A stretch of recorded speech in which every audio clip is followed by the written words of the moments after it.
go. Good evening, everyone. It is 6:11 p.m. and we are at the Cape Canaveral City Council regular meeting. It's August 19th, 2025 at the City Hall Council Chambers located at 100 Polk Avenue, Cape Canaveral, Florida. I call this meeting to order. And with that, Councilmember Davis, would you please lead us in the pledge?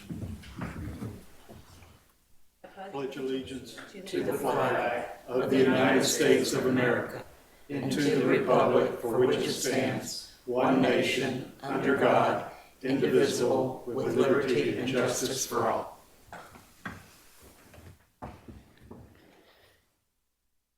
Thank you. City Clerk, please call the roll.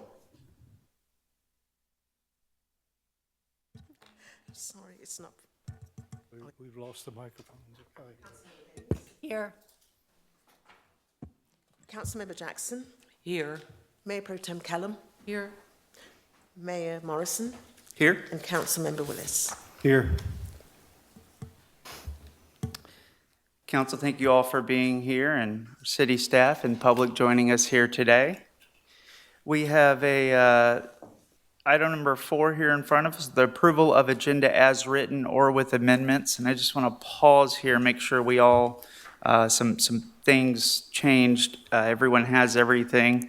Mayor Pro Tem Kellum, I believe you had mentioned something about amendments. I want to make sure that we're on the same page. There was some emails, I think, that went out regarding the minutes, which I think I'm clear on those, and then there was some other changes.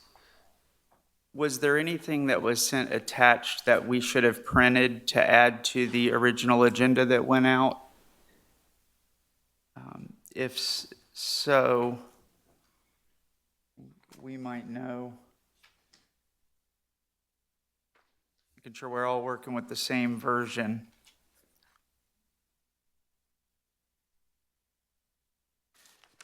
So like the minutes as an example, I can double check that those are in here.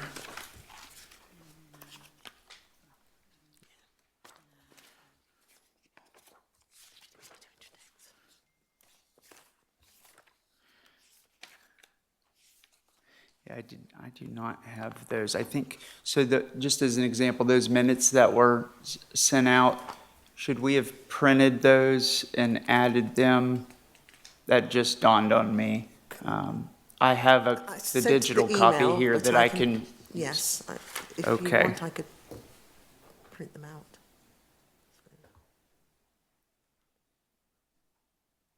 Just didn't know if the council members had a chance to read them. Council, did you all have a chance to review those changes that came in? I have them digitally. I was able to read over them, but Okay.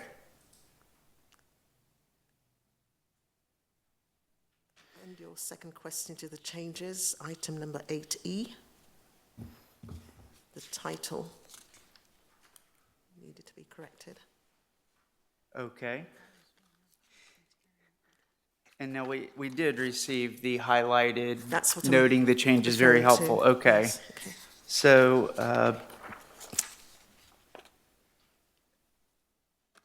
item 7A, the minutes, I believe we either have a digital copy or have that. When we get to that, that's on the consent agenda. And item 7B, were there any changes to that? I see it briefly highlighted. The spelling of the word villas, that's it. I'm Just sorry? the correct spelling of the word villas, V-I-L-L-A-S, I put. Okay, so it's unsubstantial, small. And item 8E, E, right. The agenda title to be corrected. okay. And item 7, 8F. or 8F. And there was an addendum, a revised agenda summary. That was submitted, 3 days ago? That addendum, It was attachments. I I might think need, 8F, Mayor, I think 8F, I think staff sent out another attachment to that item. That's the de novo hearing regarding the wall sign. Staff submitted a copy of the Board of Adjustment agenda from their Board of Adjustment's July meeting. Okay. That's what I'm referring to. Okay. was that the confusion? Okay. Just reflecting the decision at that meeting, or the recommend, okay. And I think the end of public hearings note is just making it clear. I understand, I'm clear on the memo that was provided. If there's not anything else from the council, I would like to suggest a change in item 5C, just the order of those. I'd like to move City Manager Keith Touchberry to the end during those introductions.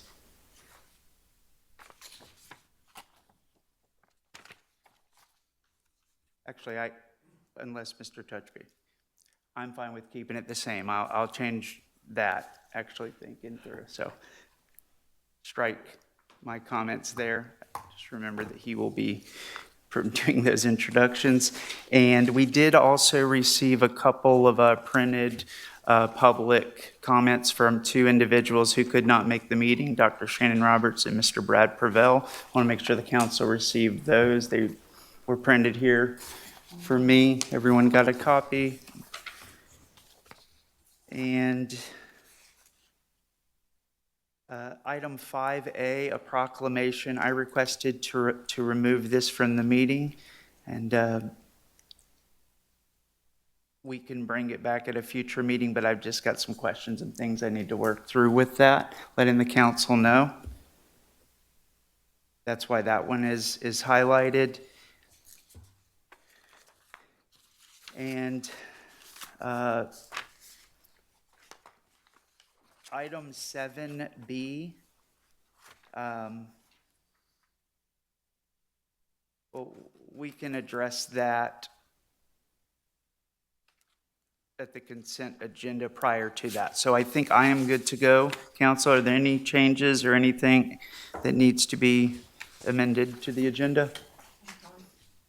We're on the same page? Okay, looking for a motion? Make a motion to approve the revised agenda 8/19/25 and with the amendments on the dais. I'll second. Got a motion by Councilmember Willis, a second by Councilmember Davis. Any further discussion? Seeing none, City Clerk? Councilmember Davis. 4. Councilmember Jackson. 4. Mayor Pro Tem Kellum. 4. Mayor Morrison. 4. And Councilmember Willis. 4. All righty. Now we are going to move on to presentation 5B. I'm not sure if we have a representative here to receive that. Hello, but we'll call you up here in just a second. I'm going to come down, read the proclamation, and have an opportunity if you'd like to take a photograph, and then we can, you can obviously share a few words as well if you like to.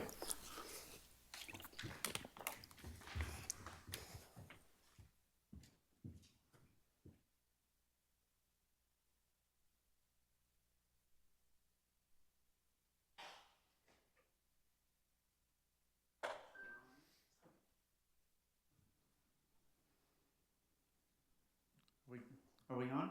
We are.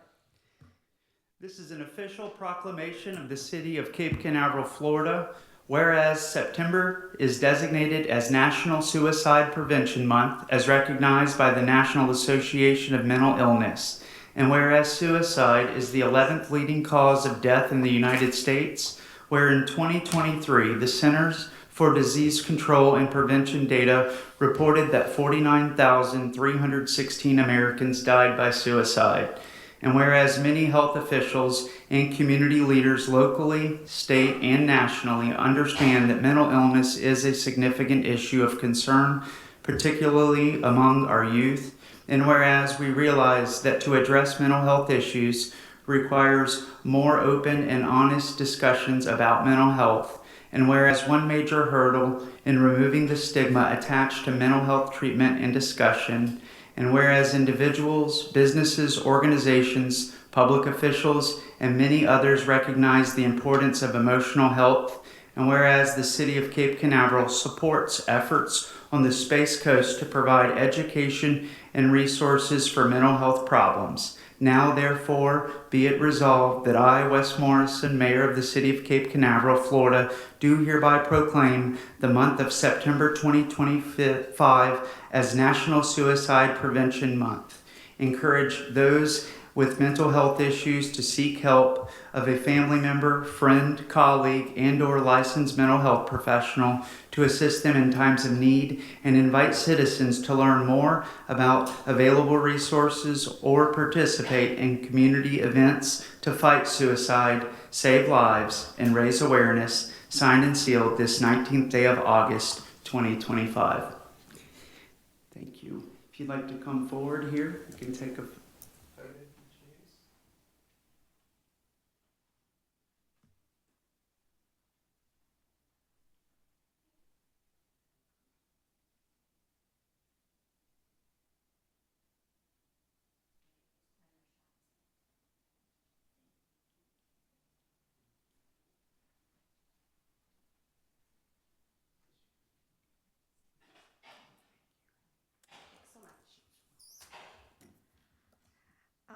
On behalf of Do It for Hunter, I want to sincerely thank the city for recognizing Suicide Awareness Month. Your support means more than words can express. It's a powerful step toward breaking the silence and saving lives.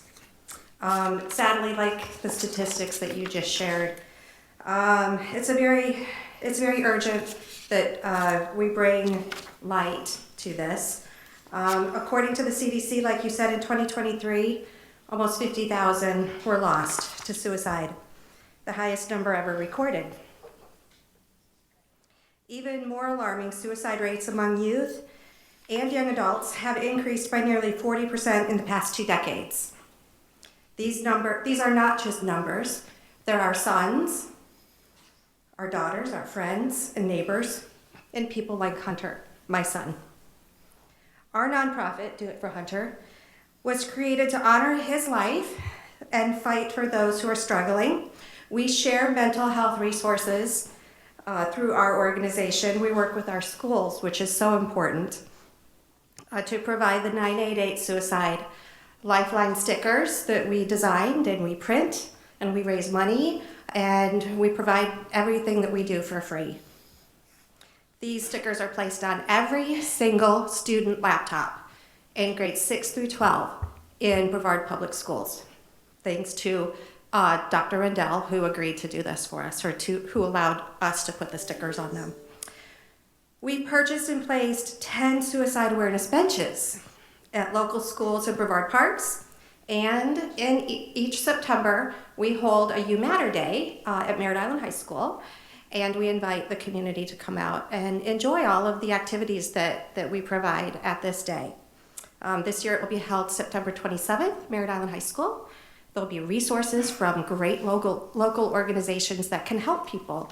A lot of people don't know how to reach out for help, where to find these resources, and we invite them and we bring them right there in one place for people to come and experience it and have a great time that day. We're gonna have music and great things especially for the youth. It's a day dedicated to connection and hope and healing, and there'll be speakers and music and lots of stuff going on. And it's all to support others. For more information, if you're interested, you can visit our website at doitforhunter.org. Our mission is simple,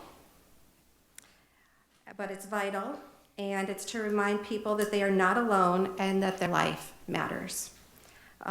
With your help, we can continue this conversation, and we can make mental health a priority, not just in the month of September, but every day. And together we can do this and we can help save lives. Thank you.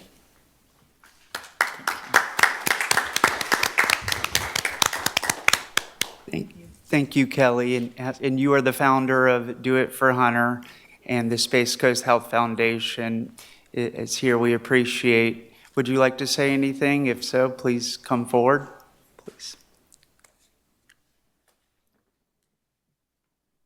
Thank you, Mayor. Thank you, Council.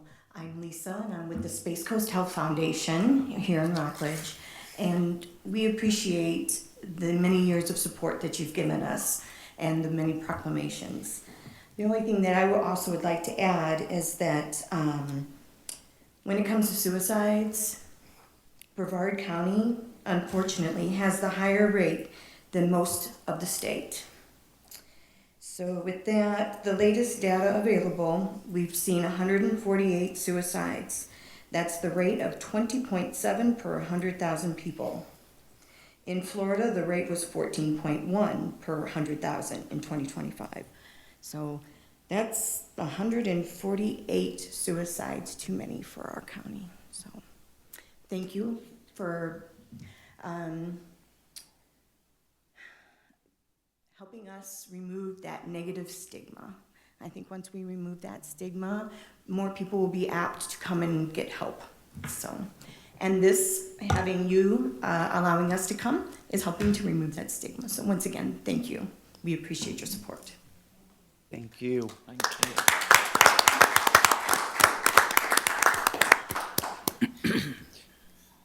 Would anyone else like to speak on this that's here? Thank you so much for coming and representing both of those organizations that are crucial to our community. It is an incident that has impacted me directly here in the city of Cape Canaveral. And so I applaud your efforts. And as we head into this next year, we're passing budgets and moving forward. And a lot of the things that your organizations need is time and support from us. And if there's anything else we can do, please let us know. So thank Space Coast Health Foundation and Do It for Hunter for all that you do to help reduce that stigma and bring about positive change for the community. So thank you.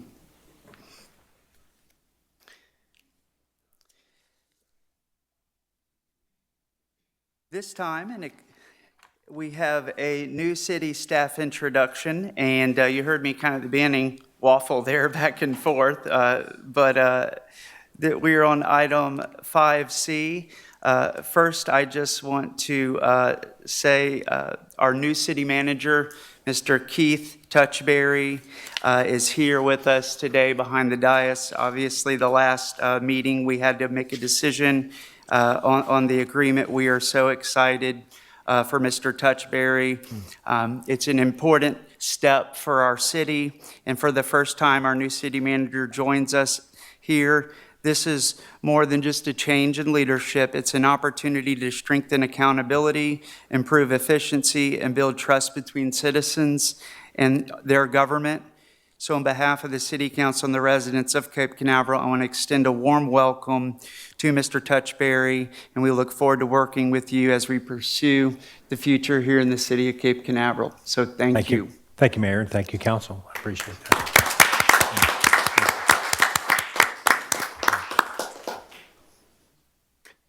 I believe the remaining, if you would like to Yes, go down the absolutely. list. So we have, I'm not sure who all made it tonight or not, but we have a new code enforcement officer, Amy Palm. Amy, are you here? Yep. Amy and I have a great thing in common. We both started on the same day. So we have that thing now. So whenever we see each other, we can high five on that. We also have a new crossing guard part-time, Marie Baker. And Marie, are you here? I haven't met Marie yet. Looking forward to it. And Deputy Building Official Tammy Owens, whose first day was today, correct? Tammy, are you here? We interrupted a big meeting that Community Development was having this morning to introduce ourselves. John and I did, and we welcomed her with open arms. And we're very proud of our staff, and these are great hires, and we're looking forward to what they'll bring to the table. Thank you, Mayor. Thank you. Amy, are you here? Our new code enforcement officer? Okay. Marie Baker? And was Tammy here? Tammy, yeah. Okay. And if I missed that, I'm sorry. I just wanted to make sure we saw you. So thank you again. We have public participation next, which is, we've got a note here that we did receive, as I said earlier, some written comments here. I believe we've confirmed all the council received those from Dr. Shannon Roberts, as well as Mr. Brad Prevel. And I do have a card here from Mr. Bob Levine. Bob, if you'd like, please come forward. And I did see you checked item number 3, which, 3 usually means 1 and 2 go before, right? That's okay, I'll get it out of the way. yes. It is nice to hear that we have new code enforcement, and do me a favor and please don't be a stranger to Lincoln Avenue where I live, because there's some areas, some issues there that need to be addressed. Mayor, you've been by my house, you know probably some of the things I have come in to talk about. It's about Airbnbs. I'd like to ask you, the board, if I may get an honest answer. Any of you up here own an Airbnb? I can't. Well, that's nice to know. Good. Personally, my encounter with an Airbnb, I live in a townhouse on Lincoln Avenue, and the owner made the side next to me an Airbnb, and it's been a living hell for my wife and I. I've had the police, the sheriff's been over there recently 3 times in the last 2 weeks, 2 o'clock in the morning, 3 o'clock in the morning. Ladies' parties. They have no boundaries, it seems, and they don't watch the clock. My son has moved back home. He's living with us, and his room, unfortunately, faces the back. And at 2 o'clock in the morning, it's enough is enough. I'd like to know why the city is not notified from the sheriff's department when they respond to a complaint like that, because the owner, I don't think he ever knows about what's going on. Since he lives in Canada, he's not a U.S. citizen. I don't know about his concern. He's into making money, I can understand. But as I said, living next door, we've been there for 14 years in this townhouse, and this guy's just been here for 2, and he's really raised havoc on my home life with having somebody there. Curfew for noise is 10 or 11 p.m. I believe 11 p.m., 11 but p.m. I'm not It depends on the certain day, on that. Mayor. You know, they don't go by it too much. We can have people there that, I mean, we never hear a sound, but when we get the loud ones that show up, they are there. And since we are considered a commercial property where we are on our street, he's considered a hotel, his side of the townhouse. So he can have up to 10 guests there and park 4, 6, 8 cars in the driveway, blocking the sidewalk, the apron. I brought it to the office's attention, and I like just for the code enforcement to kind of frequent Lincoln Avenue a little more than you do, and if these things need to be addressed, I really wish they would be. It's just real tough with this Airbnb next door, and I fear for other residents in the state of Florida that it's going to wreck our lives. It is already for a lot of people, and but these parties that people have next door, it's you know, the owners, he's out to make money, and that's really all he cares about. So I mean, that is his reason for being in business, but not at my expense. So the sheriffs have been very responsive. They've been very helpful, and they're right out there. On Johnson Avenue behind us, there's an apartment complex over there. A lot of those units in there have been converted to Airbnbs. And at 2:30 recently, about a month ago, the sheriffs were responding to hellraisers out there by the pool. It's just, I get tired of having to do this job for just my neighborhood. Thank you, as Mr. well. Levine. All right. Thank you much. Thanks for your time. I appreciate it. Thank you. Let's get this problem fixed, please.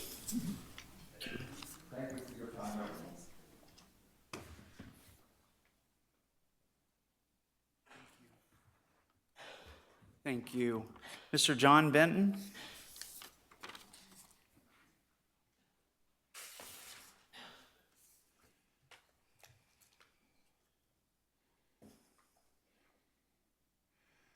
Okay, we know what I'm here for, my code reduction hearing.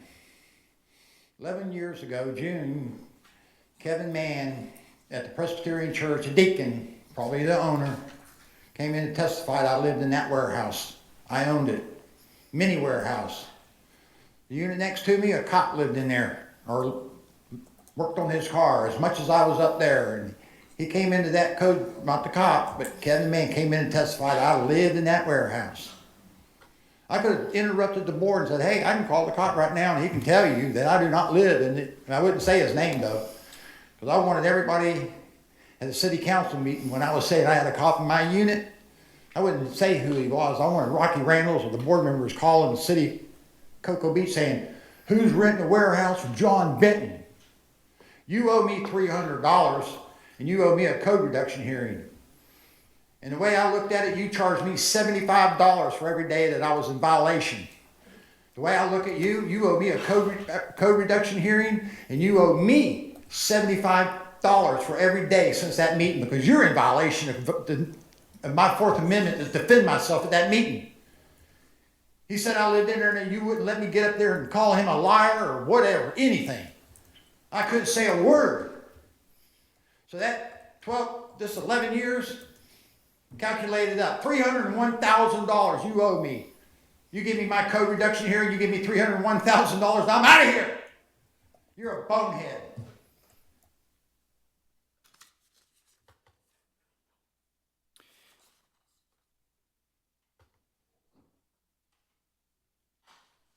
Those are the only two cards that I have. If anyone else intends to speak, please raise your hand or come forward. I just want to ask you, are you notified of the sheriff's department when they respond? Mr. Levine, we can't do business like this. I do apologize. And we're not, I do think it would be prudent that we have an opportunity to meet together.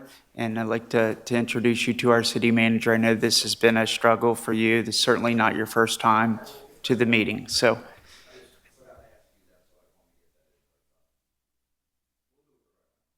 thank you very much. Seeing no hands from anyone else, we'll go ahead and close public participation. Unless council, if there's anything I should say on Dr. Roberts or Mr. Purvell that we'd like to comment into the record that's important.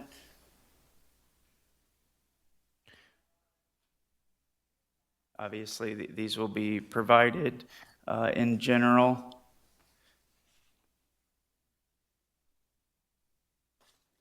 Mayor, if I may, she mentioned Yes. something about our phone system. I think it's important to give the council an update. We've been getting updates all day long, and I can get Michael to come up forward and give you the most current. As a matter of fact, we've been getting updates up until 5 o'clock today. So he has some good news for you, and we'll be able to address one of Dr. Roberts' concerns in that email. Thank you for If we that. may. Thank you.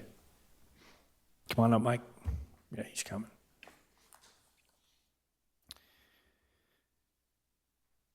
As Mike's coming up, Dr. Roberts had talked about some immediate needs as our city manager talked about the phone system, and Mayor Pro Tem earlier had asked about the splash pad. I think we heard an answer on that as well, which I know is a major community concern. Yes, Mike. Good evening, Mayor, Council. Give you an update on our phone system. Thursday evening, our city phone system here at City Hall only went down. City Hall and Cape Center. The rest of our facilities remained up the whole time and are still up. AT&T dispatched a tech for on-site. The problem was not on-site. The problem was actually 2 hops down on the network, on AT&T's network. So it was nothing internal for the city. And so we worked with our vendor who we're currently in transition to a new system to expedite that process. And we've been able to have phones rolled over to the new system. So as of 5:10 p.m. today, we are on the new system. This was not our plan to work this way because we have not fully tested everything. But due to the fact that we had no phones, we made the decision to do a partial upgrade at this time. So if you dial into the 868-1220 number now, you will get onto our new phone tree, not the old phone tree, and it'll take you to the person or department that you're looking for. I tested it myself. I verified on several numbers. I have not been able to verify all numbers yet. Tomorrow morning, I will be working extensively with our new phone service provider to flesh out the rest of the system. There are still some software coding issues we have to complete. So again, we were not prepared to do this, but due to the fact that we lost the AT&T side, we thought at this point it's better to just move forward with the new system. So that's our status as of right now. So 5:10 p.m. we're on the new system. Great, thank you. And Mr. Mayor, I want to I want to add to what Michael's saying because this is my business for many years. When Michael says 2 hops down, when you drive around the city, you see these either ash-colored, which are light beige boxes, or the green ones. There's a card that went out that Michael was explaining to me on the old AT&T equipment, and they can't even get the card. So for them to have moved forward to provide us with the service and get our phones working back rather than waiting on AT&T, it's really a big deal. I just want to say that. I know that our city manager and Michael both have been working to recover in that method, and I know that we discussed yesterday the auto attendant because it was not set up yet, and you know, this is not the way you would normally want to cut anything over, but it was really unfortunate because the equipment with AT&T that went down literally 2 streets over in one of those boxes was so old, there are no parts. And I spoke with our city manager, and I reached out and called out to a couple of people to see if they had any old AT&T parts, and no one has these. So for them to have gotten recovered this quickly without the vendor's assistance on the service that they were on is really a pretty big deal. So I just wanted to give that feedback. Thank you, Michael, and thank you, Keith. Absolutely. You're welcome. Thank you, and thank you for that insight. I want to make one clarification there too. These were 2 separate events. We were already in work of migrating to a new phone system. Just by dumb luck timing, the card went out on the AT&T side. So these are completely unrelated. So that's why we chose the option we chose to move over to the new system when we did. My, some public comment, and this might already be the direction and purely administration, and my 2 cents is, I think the old phone tree used individuals' names as opposed to their positions. Perhaps it would be a good idea, more timeless approach, the building official as opposed to. That's exactly the way the new system is. Okay. There was a lot of forethought into the new system and That's a lot great. of testing and challenging and debating on what the right way to lay out that phone tree was. So there's no more by name. Nobody's got their voicemail set up yet because that's how new the system is. We literally just put the phones on the desks. So tomorrow morning, everyone's going to have to come in, put their voicemails on, that kind of thing, so that we can move forward and they can store and retrieve their messages. Thank you. Yes, sir. Council, any Thank you, other Michael. comments, or Mike? Thank you. Thank you, Mr. City Manager, for pointing that out. And yes, the other items on here were really around the budget and the importance and the insight from Dr. Roberts. Very comprehensive analysis that I think we can carry on as we move forward with the budget. And there's some other financial-related proposals in here as well for Mr. Prevel. And so I think that, and some other ideas. Thank you both for doing that. I believe we are through the public comment now, and we will go ahead and advance on to the consent agenda. We have items 7A, 1 and 2, and 7B on the consent agenda item.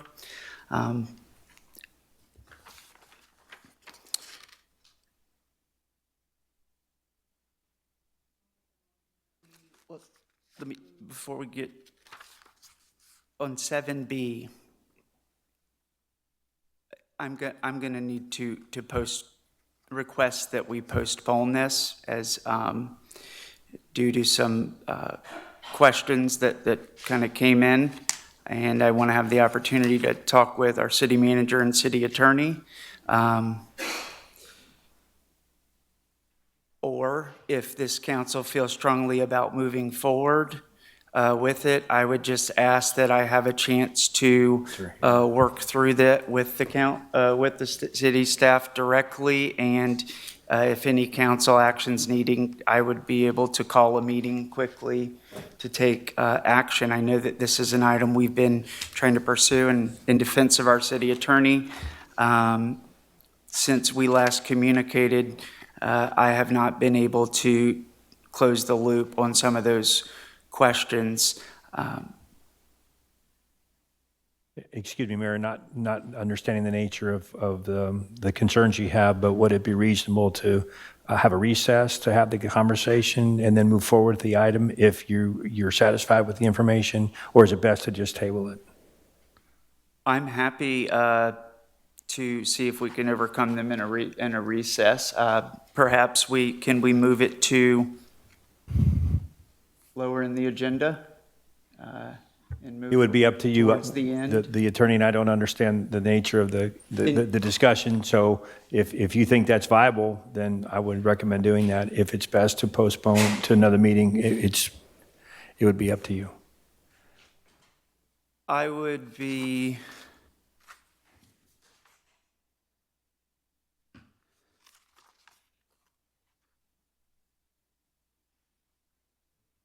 I think that would be the best, is that we take at least 10, 15 minutes, but I would say that we move through the rest of the agenda, and at the end, or at some point, whenever we take our next recess, we could address it. So for now, if we move forward with consent agenda item 7A and take no action on B, if that would be appropriate.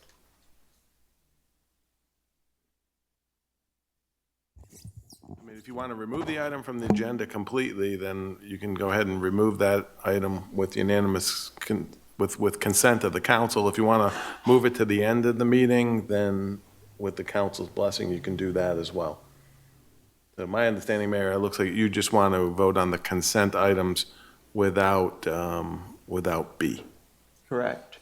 So you can either, And then if we have recess and I'm clear, we could bring it back at the end and not Okay. postpone it to another meeting. so why don't you offer to the council to, or ask the council to remove consent B and move it to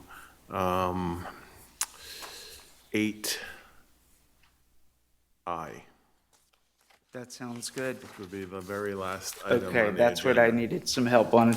So council, if that's clear, consent agenda item, I'm requesting to remove item 7B and move it to 8I. And you're making that a motion? I am not, I'm making the request now, if somebody agrees and like to make a motion. Okay, I'll make a motion to move that agenda item to 8. Aye. Aye. Aye. Thank you. Got a motion by Councilmember Jackson, second by Mayor Pro Tem Kellum, to remove item 7B and move it to 8I. And did your motion include approving the rest? I did not Separate, include. okay. Any further discussion on removing that? None, City Clerk? Councilmember Davis. 4. Councilmember Jackson. 4. Mayor Pro Tem Kellum. 4. Mayor Morrison. 4. And Councilmember Willis. 4.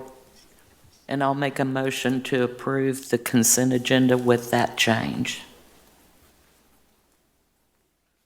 Consent agenda A1 and 2. Yes. I'll second.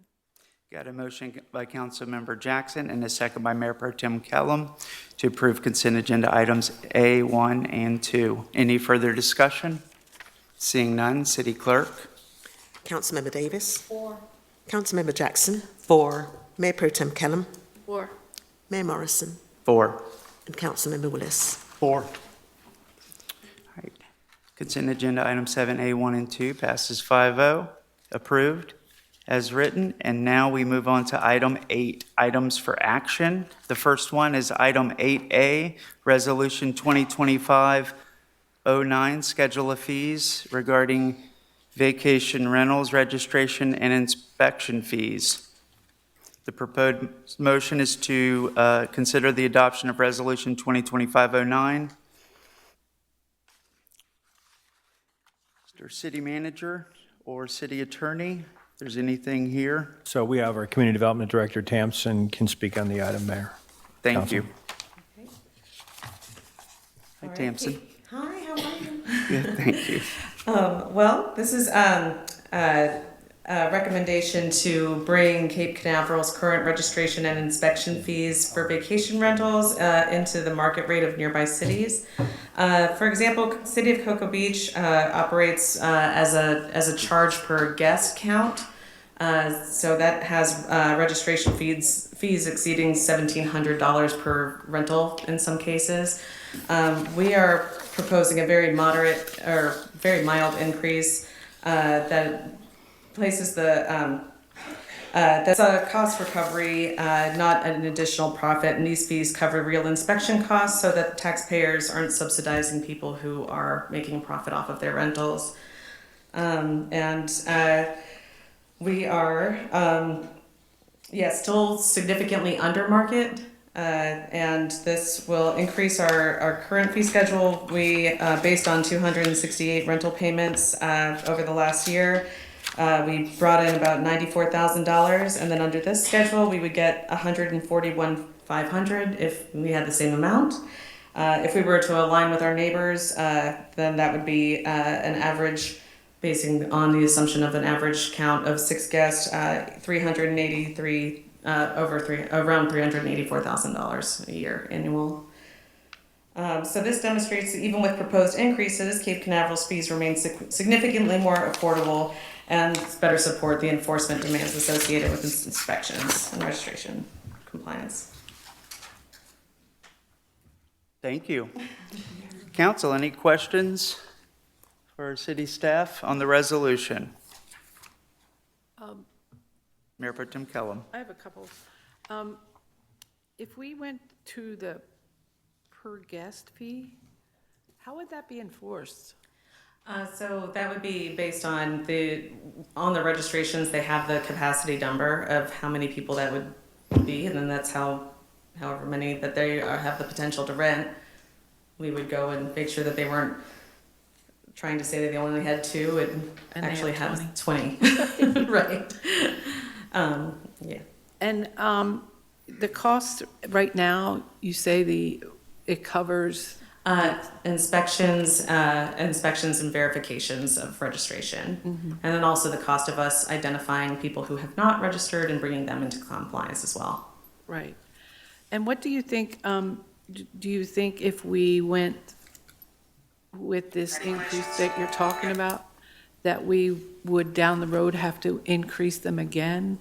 Would it be better for us to go to the, I would go to the Cocoa Beach prices because they're all gonna come here if we're cheaper. And the gentleman earlier was saying how much it's affecting the residents that live here.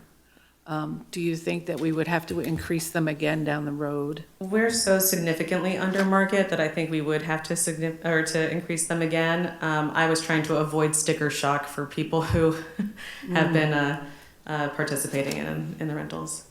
Right. That's all I have right now, Mayor. Thank you. Councilmember Jackson. Okay. First off, I'm very honest. I'm in the vacation rental business. And right now, our short-term rentals, for the people that are trying to do this legally, they're dying on the vine. Their numbers are so far down, it's unreal. And people, if you watch online on the social media pages, they're flipping to long-term rentals because they don't have the short-term rentals. With our 6-night minimum, it makes us completely different from Cocoa Beach. I have units in Cocoa Beach I manage, and they're like this. Now, also, I absolutely understand, I believe his name was Mr. Levine that came in earlier, because of the fact that we have a large number of rental units in this city that don't follow the law. They are not registered with Deckard. And you know what? We're not catching them. I see them in, out, 2 days, 3 days, 1 day, whatever. And so for the amount of money we're paying on software for this system, to not catch the ones that are not following the law, I have a problem going up on the people that have registered their units with the city and they're trying to do the right thing. It's a big problem. I have a lot of people talk to me about this that are owners of vacation rental units. The gentleman that was here earlier, I feel bad for him because he's in one of the commercial zones. And I remember when I very first got on council, I spoke to the fact that we've got commercial zones that can rent nightly. And then you have vacation rentals in R1, R2, R3 that are supposed to be doing 6-night. But if you just don't put a bullseye on your back by doing the right thing and registering and being legal, you get away with it. Well, And here's the thing. There are multiple ways that software has to catch people. Number one, a hotel collective license. All the real estate agents have to get a hotel collective license. It's one license with one address. Then they give the state a list of their units if they want. They don't, what's going to make them really carry a accurate list? They drive that business to their own websites, and every realtor has their own website. So that's one way they're not caught. And I see this all the time. That realtor handles this unit in 3 days out, and you go and look at their listing on Airbnb, it's got 2 days. So we have bigger problems with our compliance software than just going up on the people that are trying to do the right thing to generate revenue. And until we address all of these big pictures, because just like the gentleman, he lives in his home. And when you live in your home, I wish back in the day when Airbnb had lobbied the state that they would have had the foresight to say, not in a resident R1 neighborhood, not in an R2 neighborhood. The zoning was not grandfathered. And when your zoning's not grandfathered, that makes that hotel and the house next to you. And I'm going to tell you, I live in one of those complexes. It is not fun. You're constantly dealing with that stuff. So where I understand, you're wanting to get us to be very close to Cocoa Beach, it's a different scenario down there. They got 3-day rentals, and they're getting the people that we don't get in our neighborhoods because they are staying up at the hotels. Now, as I say that, let me rephrase that. They stay in the hotels, and they're down in our neighborhoods anyway. So we got 2-night people staying at the hotels that are trying to get to the beach and trying to get down there. Now, that keeps them from being in the house next door to you. But there are multiple problems with how this is working for us, and we're paying a lot of money for that software and for a compliance officer. And literally, Tamsin and I have discussed this. It almost is for them, they have to almost sit there and do they're searching themselves for some of these things. We discussed how to find, I gave her information on how to find those collective licenses so that she could tell if they're listed with Deckard. And that requires her doing research with the state that Deckard doesn't give us. So I'm not in favor of going up on the licenses for compliance for people that are trying to do the right thing. I want the ones that are under the radar, not doing the right thing, not licensed, flipping them in and out like this next door to your house in your residential neighborhood. I want those people held accountable because they're not following any rules. And how can you deal with the trash, parking, and all of those things? So. Yeah, and I empathize with that, especially as a short-term rental owner yourself, and thank you for bringing that perspective to us. One of the issues that we've been working on is when the registration period begins in October, our code enforcement officers have been tracking down the contact information of any unverified, unregistered rentals, so then this year we can focus on bringing people into compliance, but that does take staff time to do. And while we're doing that, they identified that close to 90% of the rental owners do not reside in the city of Cape Canaveral, which means outside investors, with that said, outside investors, not local families, should be bearing this cost, but they aren't. And that's why I'm proposing the fee increase, because those who profit should be paying their fair share as opposed to residents who don't profit from their rentals or from property ownership. How many units do we have that, in your estimation right now, per Deckard system, how many units do you think we have in the city of Cape Canaveral? It was well about 1,000. Offhand, I don't have the number, but we have about 268 registered, and then we have our campaign planned for October with the other stack of listings. Okay, so we have a full 268 units licensed. Yeah, and then there was some that were registered with ProChamps that didn't move over, and then some folks that have changed ownership, and we've been verifying all of those as well. Yeah, and if you look on VRBO, you can count. I've literally gone through and counted how many they all sleep, so we could get a sense of. So how many did you count in on VRBO? Oh gosh, we had and I set the margins, so it was probably about I think like 1,000. It was about around 1,780, something like that.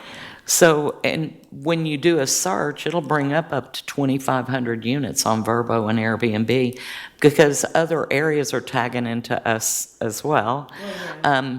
But that clearly shows we have 268, you said?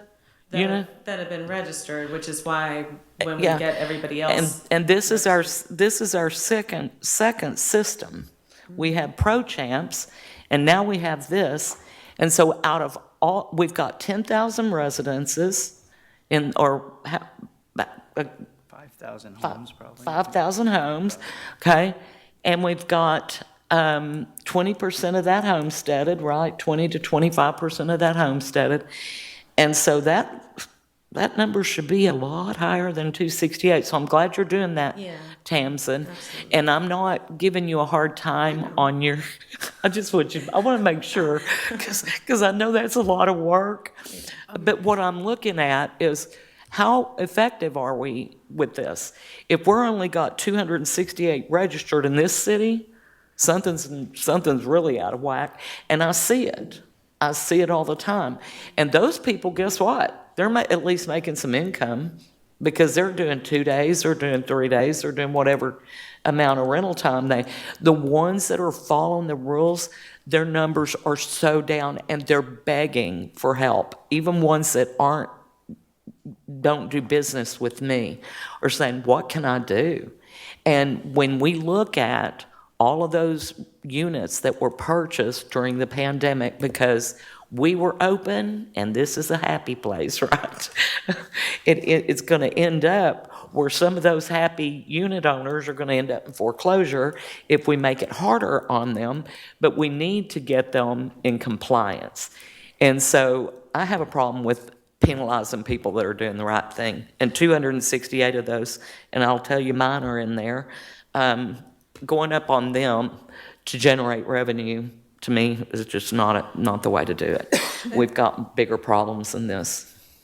Thank you, Councilmember Jackson. Tamsin? Yeah, I would say that it's not additional profit. This is just cost recovery, and it's not punitive. It's fair. It's people who are making money off of their units versus the tax burden being shared across every resident here in Cape Canaveral.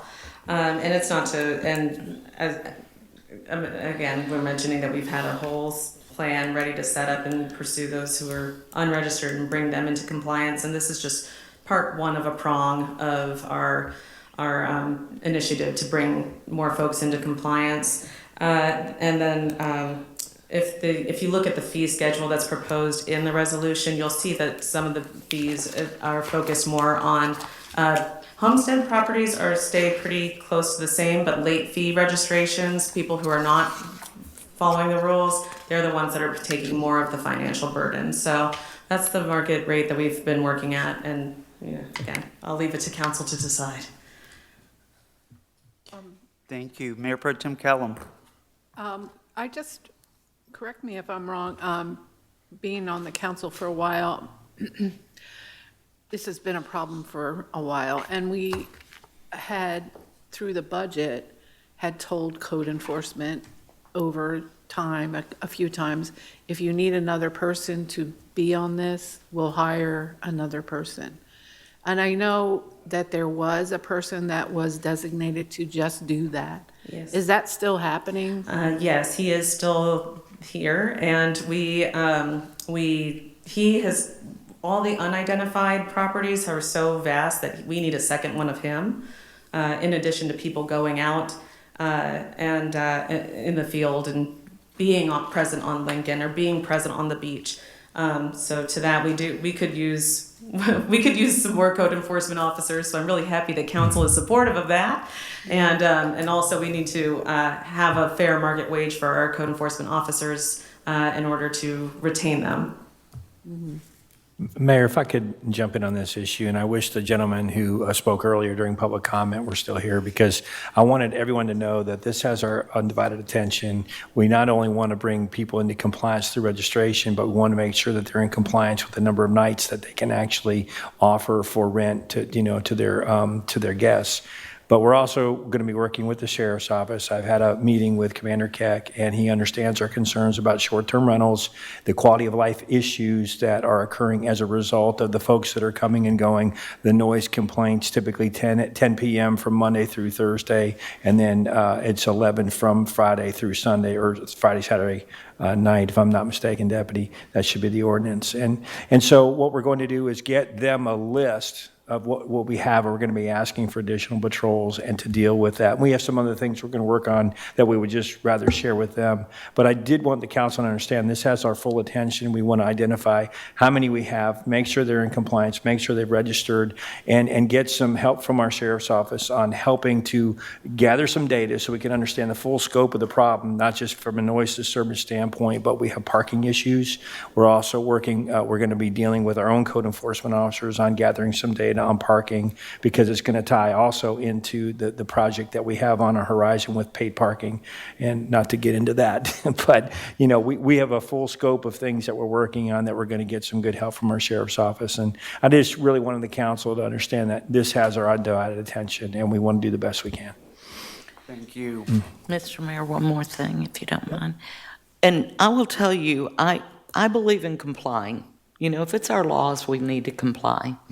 And I knew, I've said this before when I'm in my vacation rental unit right now, but when I purchased here, I knew it was a minimum 6-night, 7-day rental. That's why I liked Cape Canaveral.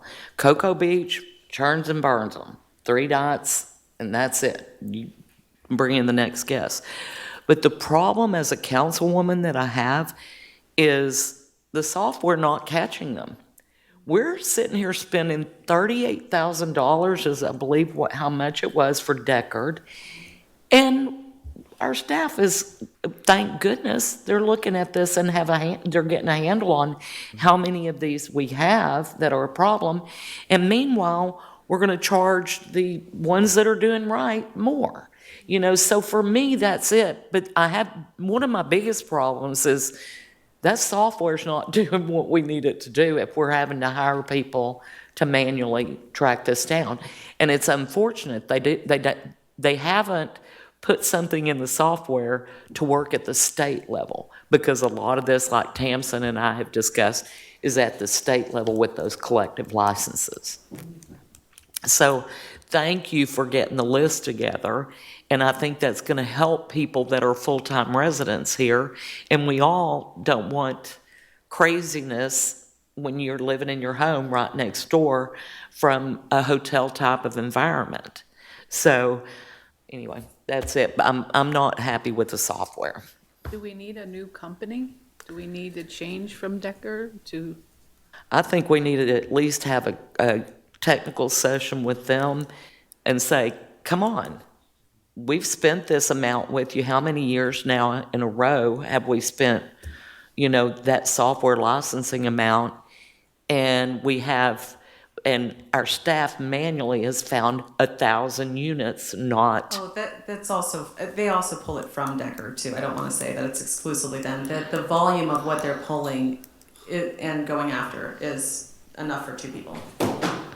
Okay, so how much is Deckard finding? How much of that?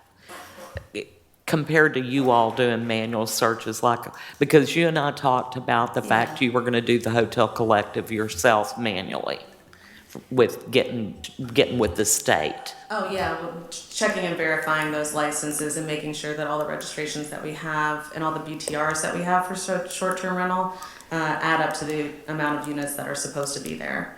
Right, and then the collective license, we had talked about, Right.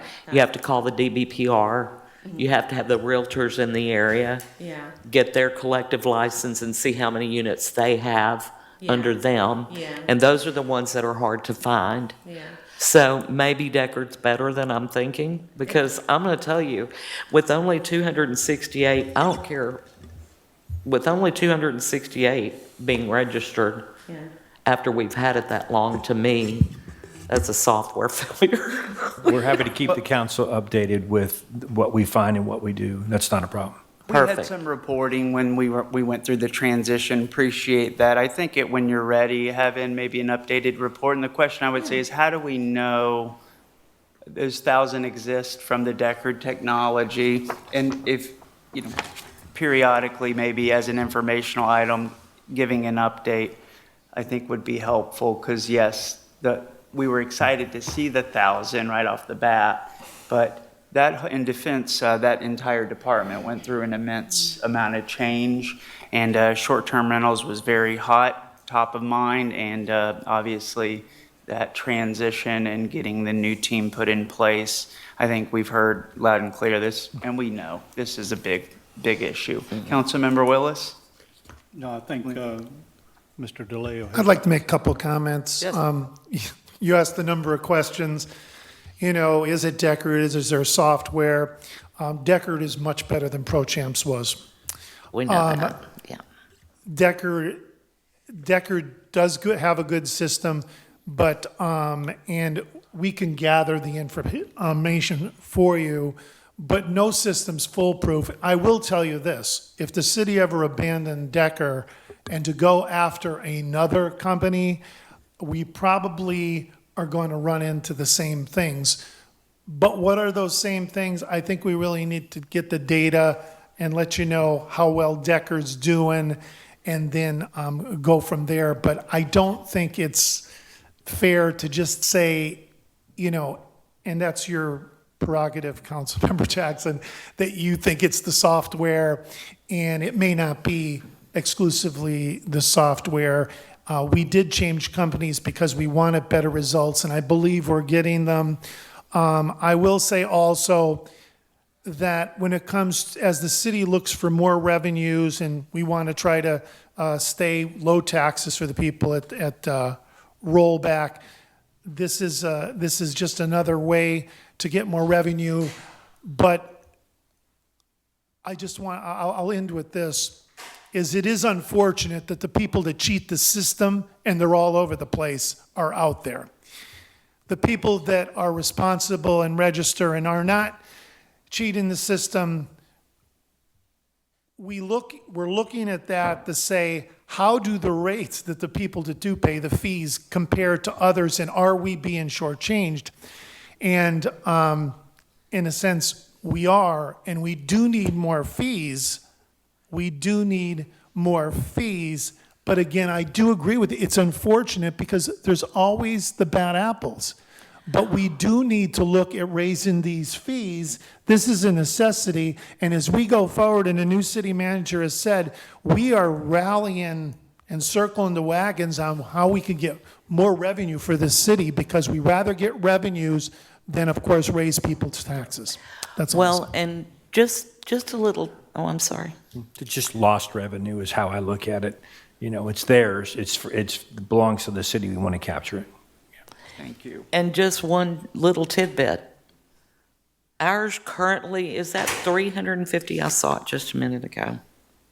300 to register, I think. 268 for July to July. Okay, so 268. And did you know we're higher than the state to get a vacation rental license through the state of Florida? Cape Canaveral's Deckard license is higher than the state's. And you have to have both. So literally, our rate is higher as a city to register your unit to rent it here than the state of Florida's DBPR short-term rental license. So, yeah, it's $200 for a rental license and at the state level. Oh, if it's 35 here. No, I'm talking about with your Decker compliance. Oh, Okay, yeah. you're talking about a business tax receipt, which is kind of different. Yeah. But for their rental license at the state level, they're right around $200, Yeah. and we're more than the state is to register it here in this city. Yeah. You know, so, and they're small business people too. I wish everyone would go by the rules. It'll be interesting to see, because that, all I know is that number. How long has Deckard been in? A couple of years, right? At least. And to be at 268 people registered is pretty low registration. Okay, so I'll hush. I'm done. That's why we're here. Councilmember Davis? Councilmember Willis? No. I think, you know, this came about because we had a hard time enforcing the 7-day minimum. And then a whole bunch of regulations that went further than I was even comfortable with came out to help. It was controversial. And the software was that layer that would help us overcome something that we struggled to get preponderance of evidence to prosecute violators below that section of our code. We heard complaints tonight about noise. We already had a code for that. We've heard about, through the years, many different ones. And so I think everything sort of makes sense.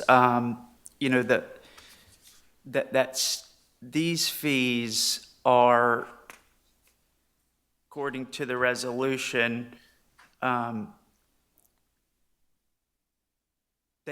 we talked about it's to raise revenue. I don't think it's to raise revenue. These fees need to stay within the department, right, Yeah, it's recovering the cost of inspections and verification. So it's a cost recovery, and to reiterate to Kay's point, we did find that 90% of these folks don't even live in Cape Canaveral, which is why we would rather support the rollback by finding sources of revenue from outside investors as opposed to families that are living and working here. Thank you. Yeah, I think we will, and the numbers, the page with the fee schedule is the last page that was provided. The projections based on 6 guest average, I guess the current prices, do we know what the revenue would be based on 268 properties? Is that, I guess, where did the 94,850? Oh, so that's what we've collected from Real. Okay. Yeah, and then then we just applied the same rate schedule. I mean, obviously there would be some variation for late fees. Not everybody has a late fee. And then, so that's where we projected the 140. And then if we followed the Cocoa Beach method of per guest, I just went and totaled up the capacity of as many properties as I could find, came up with an average of 6, and then based that schedule on that. Okay, so if I took and I know it doesn't work out, the $94,850, and I divide it by 268, it's about $354. Yeah. Because that's not perfect. But to Councilmember Jackson's point, I think we all are saying the same thing, is it's not about the revenue as much as it is about having the right tools, especially as we're in the budget, to increase that and get more as a percentage registered. That's the challenge. And the last question would be, so the projected revenue for this is, for this upcoming budget, does it factor this increase? It does not. That would just Okay. be if we captured the exact same amount, but we do have the plan to increase that further. Yeah, we couldn't put it in there, Mayor, because it has to be realized yeah. before we could bank on it. So the proposed rate of 141.5 is just the increase on the 268 people that are in compliance. Right. Right, so the point, yes, is that as we increase, just from a revenue standpoint within the department, if it was doubled, or just say to 500 at that same rate today, we would have 175,000. We'd essentially theoretically double our money. And we're talking about cutting, little things, 10,000, 15,000. But I think the funds need to stay within the department. And so I don't want to increase it. It's like anything, the 80-20, the bad actors. Mr. Levine's neighbor has been problematic. I've had firsthand experience where I live on Ridgewood, and I see what Cocoa Beach is doing. I do think they are a different opportunity or animal, for lack of better words. But thank you for comparing that to show. That's all I have for now. I think if we adopt it, this is a one reading resolution. City Attorney, this is a fee schedule change that doesn't require ordinance. Nope, just one vote. Okay. Mr. Mayor? Councilmember Willis? One of the things that we've heard is that we need more code enforcement. And if we're looking at how much we're spending on staff, if we don't create more revenue to hire more code enforcement, we're not going to solve any of these problems. So I'm all in favor of raising it to the proposed prices.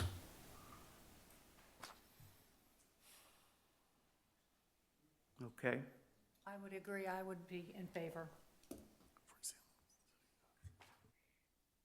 The proposed prices goes from $75 to $100. It's $25 for the safety inspection fee. The re-inspection fee is up another $25. The non-homestead is $150, and the homestead is a $100 increase. And as Tampson said, it's mostly about recovering costs at this point. Yeah, any creative ways that it can incentivize, I think the late fee, right, knowing that if you don't register, being able to enforce that and cover those costs is important. How long would this be over a period of time, or unless? Annual registration It's an fee. annual registration. I believe it starts again in October 1. So they would go into effect, well, they're sort of Yeah. registering all at different times throughout the year. There's not like a we bit. send out we do a mass registration, and then it continues, so it's rolling. Okay, sorry, I had to check with my code enforcement manager. Yes, so it is rolling. I would say this, if we could so I'd be willing to go even higher, especially on the late fee, is that if we could incentivize the good actors to say, we are going to keep the fees where they are. However, you have to register by this date and send that mail out. Mm-hmm. And then if they do not, right, by this date, here's the increased fee that we have in front of us, not proposing change that. And then in that state, and if not by this date, right, it's well, not a homestead, $450 plus $150 if that you add those, so it'd be $600 as to somebody who registers, and perhaps we could incentivize you. They could get a year in advance, basically. So incentivize them to pay now, and they're good for a year even too. And we're going to get 500 to 600 registrations, hopefully. And then this goes into effect on a prospective date with even more teeth, but I'd be fine with keeping it. So the only thing I think that would change would be the implementation date on when this goes into effect, and council could consider that. That's all I have. And just overall, I think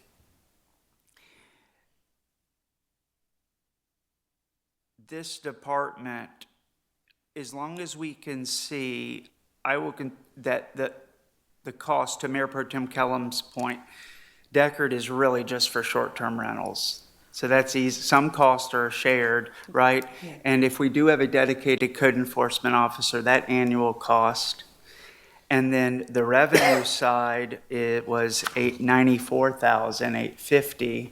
And I'm with Councilmember Jackson to say, could we now double it, get it over 600 registrations? Well, just with the existing, that's going to put us at $180,000, $200,000, which, quick, easy math, probably covers the cost of one code enforcement officer and the Deckard annual software fee, and that's just going to 500. So, and that was the thought, and knowing that they can be registered anytime, depending on what staff has already in mind and capable of doing. Was this effective immediately, the propose? Well, this would be my first fee schedule increase, so I'm not sure. I would have to defer to the clerk's office if there's a time limit on when something gets codified or anything like that, or if it just goes into effect immediately. The way this is currently written, it goes into effect immediately. Okay, perfect. Then it goes into effect immediately. unless otherwise, put into the resolution. And where's that in the resolution? Section 6. Thank you. Okay, the very effective date, yes. Council, what do we think? Even if we kept the fees, that would give, what I'm saying is instead of tomorrow, so somebody registers today, it's the current rate. But after this goes into, if they register tomorrow, it would go up. What do we think about delaying that and making this a prospective date so that they can mail everyone and notify them that the rates are going to increase, register within 90 days, because on whatever date they're going to this, and I think just an idea. And see, I still would like to see, instead of increasing on these 268 people that have been doing it right for 2 years, I still would rather see income increase from hitting the ones that are non-compliant. If you have 1,000 units and 268 are the ones registered, if you get 500 more like you're talking about, you're really increasing the whole thing where you're covering it all. I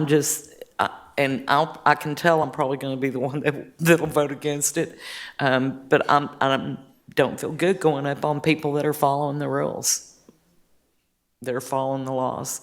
And I don't feel good that we have 1,000 out there. That's a huge number of non-compliant units. And that's what causes our problems in our city. Because we don't even know who's here. We don't know if they're doing any vetting of their guests. Their guests are in and out. But I mean, we've got problems other than this because people are dropping their rates for a 2-bedroom oceanfront penthouse to $115 a night. That normally goes $250 to $300 a night. So that tells you that we've got some issues with their ability to rent right now. And so the more, I just can't see going up on the ones that are doing the right thing. I'd rather get the ones that are non-compliant in there so that they're increasing the amount that we're receiving. Would it suit the council if we change the resolution to say effective October 1st, then we can increase the late fee registration to $500? Not $500, but, an markedly At least appropriate. give some time. Yeah. I think time would better, and the creative, just thinking on the cuff here, would be that if there's a way to, those folks that did register, and they're merely renewing, is there any language or anything we could do to say, hey, you played by the rules on renewals, but still for them, at some point, it's all got to level up. But on that opening renewal, I guess, to reward them. But Well, you also have to consider the new applicant that just bought a place that they're turning into a short-term rental. Are you going to charge them the higher rate, even though they have no history of not doing the right thing? Or no history of not doing the wrong thing. Yeah, Right, yeah. right. No, and I thought about that, so maybe a first-time renewal, or or first-time application. But We'll have to, I can't confirm, I don't know Deckard software well enough to know if I can, what the options are in the fee schedule, or in the software to charge a So-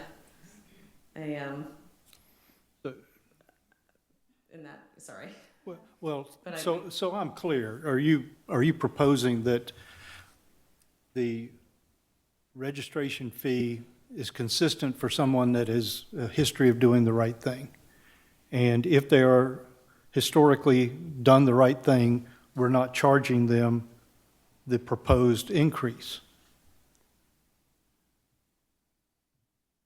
I think doing the right thing is, if they've registered in the past and they're going to renew, I'm just taking Councilmember Jackson's concern for those that went ahead and registered and did it.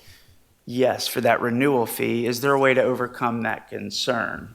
What I said was an idea, but I also share that, hey, it's your first time.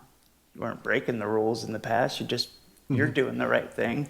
Well, I think it's more well, not necessarily beneficial, but I would like to see the people that we know are doing the wrong thing be penalized a little heavily over the others. But how do you get to that point and be equitable and still, I think we do need to increase the fees at any point because of the rising cost of everything, the cost of enforcement, the cost of staff.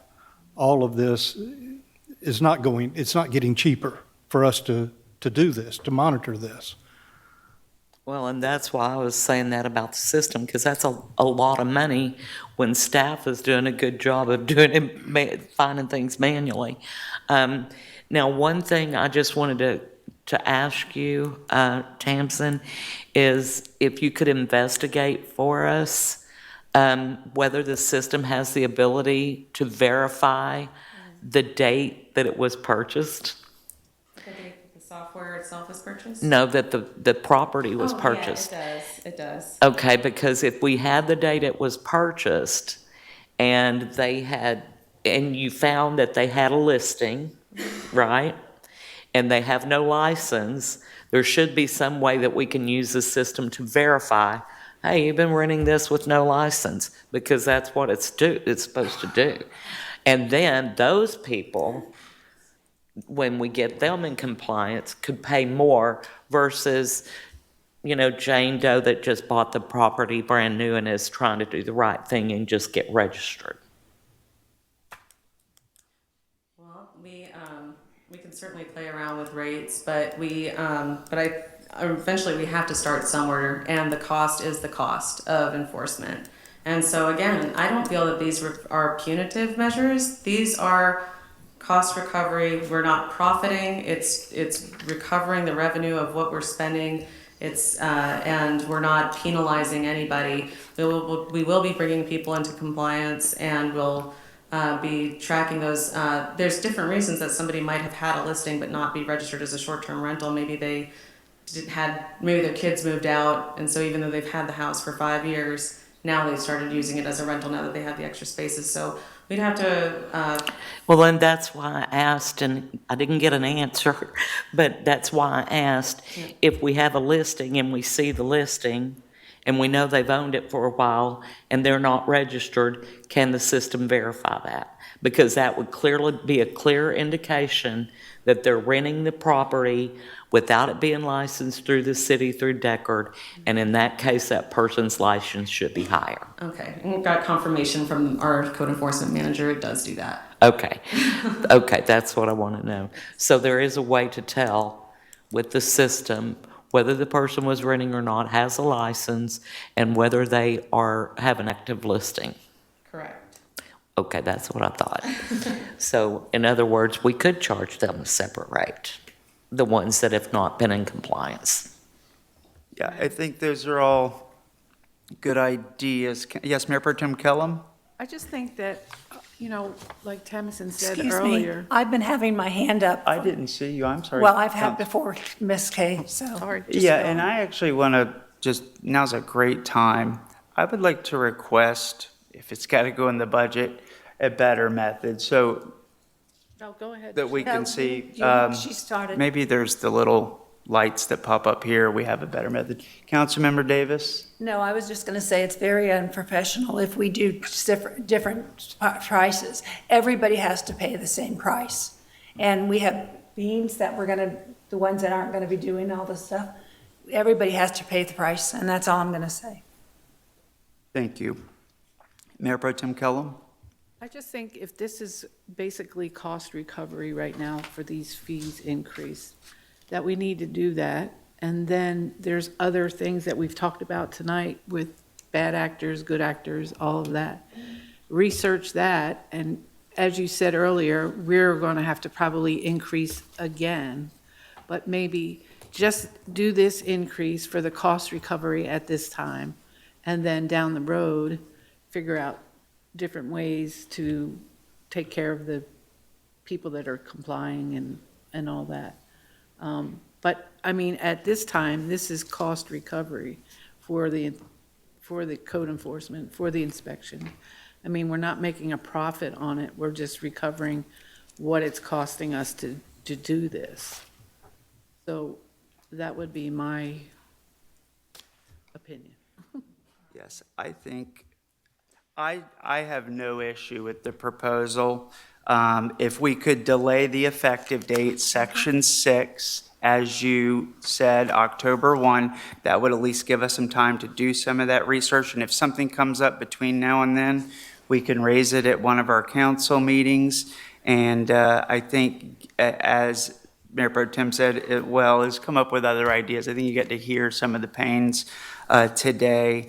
But when we say this is covering the cost, when ready, I guess in a perfect world, knowing what is the status of the short-term rental registrations, what are the unknown? We were getting reports, and due to the issues that were happening, those stopped, but those were helpful and a big part of the conversation. And then knowing what this program, this cost is, because I think that makes this move a lot quicker too. So, hey, short-term rentals, here's the cost of to administer that specific item. And then when we see the revenues, I think that'll really help and all trying to work together. Yes, Mayor Pro Tem. Is there a reason why this has to be done right now? I mean, could we table this and get more information and then bring it back, like next council meeting, to be effective October 1st? We based the rates that we proposed off of, we looked at, Titusville, Indian Harbor. I think we were one of the lowest in the county, just to put it into perspective. And so, yeah, we're amenable to delaying the start, but we just wanted to support the residents and, you know, recoup the cost from people who are profiting off of property, and as opposed to all residents taking the burden of this. Well, I would support the increase to be effective October 1st. I would support that. Mr. Mayor, Councilmember Willis. make a motion to adopt resolution number 2025-09 with the effective date being October 1st. I'll second. Okay, got a motion by Councilmember Willis and a second by Councilmember Davis to approve the resolution as written with the amendments as stated for Section 6, effective date October 1st, 2025. Is there any further discussion on the motion? And would all these people get the notice that rates are going to increase? Yeah, Okay. yeah. And I'm not going to be in favor of that with 750 some odd units that are not in compliance and 268 units that are, because until we get those in compliance, that rate increase falls squarely on the 268. But So just so you know, I I'm have a not. question about that. Then, when we had pro champs, how many people did we identify through pro champs? And now we have Decker. Did it go down? Yes, there How were long five. is it going to take to get those other people in compliance? And in the meantime, we're bearing the cost of this without any, money coming in to cover the cost. And I understand where you're coming from. I agree. It's not fair to. Well, and everyone. But how do we yeah. find a Happy way? medium, yeah. Well, and that's why, I'm like, increasing it on these ones, I don't see that. We've got close to 750 people, if you found 1,000, that are not in compliance. Right. And we're gonna go up, and we have no guarantee that they're going to comply at this point, right? Exactly. So our increase is squarely on these people. So, but I'll let the vote go. I don't want to filibuster. I'm just not in favor of it, because until you get me 1,000 people on here, then I'll look at going up. But to me, that's not right. 750 of these people aren't complying. We also have to remember that we've had nearly 100% turnover in that department. So you have to equate some of this lack of being able to enforce all of this, because we've had totally new people, retraining, learning new systems, learning what's going on in the city. So, And again, you gotta consider that. Yeah, and to add to that, yes, and our person who our dedicated professional has more volume from what the system is bringing in as unidentified, as our goal to bring them into compliance in October and getting all their confirmation. He could, again, we have enough justification for another person. Do we have fines when they're caught not being in compliance? Yeah, and that's proposed in the resolution to increase from 50 to 150. No, the fines are separate. I mean, if a person is found in violation of the code, there's a graduated fine, $100 for the first violation, I think $200 for the second, $500 for the third. There's also a late fee, okay, which is different than a fine. And then I need to just raise one little issue, point of clarification regarding the motion. The motion is to make the resolution effective October 1. Just to remind the city council that the vacation rental registration is based on city fiscal year commencing October 1. So is it the intent to make the resolution effective October 1, or the new rate for the next fiscal year starting October 1 to be the higher rate? I think that matters in terms of, It the does, fee. because the ones that are renew early. Right, They get so in what's and the intent? renew early September, or mid-September to make sure they're in compliance. So the effective date, it does make a difference, because it literally goes out on the end of September. Right, so if the intent is to change it starting the next city fiscal year, the new rate will start October 1. Yes. Anybody that early renews will have to pay the new rate for the new fiscal year. If that's your intent, then it's not just, there'll be a little bit more wordsmithing. It's not just having the resolution effective October 1, because you won't capture early renewals. What was the intent of the motion? Well, I Councilor would Willis? prefer that these rates don't go into effect until October 1. So if they are early registrants, then they're not paying a new rate until the next fiscal year. Is that what you're? Whatever the Question. council wants to do, I mean. Well, that was my intent of the motion. Yeah, so if that's your intent, then this new rate would not go into effect until October 1. So any applications for renewal prior to that date would still pay the current rate. Right. So any applications received October 1st and thereafter, the new rate would apply. Right. That was why I said the effective date Yeah, I the think resolution. the way I understood the motion, Section 6 effective date would read, this resolution shall become effective Right. October 1st, 2025. Yep, and I'm just raising a point of clarification, because I just wanted to remind the council that the rate is based on a fiscal year, right? So, but I think you've clarified, you want the rates effective October 1, so someone early renews prior to October 1, they would pay the current rate. Yes. Okay. Anything else, City Attorney?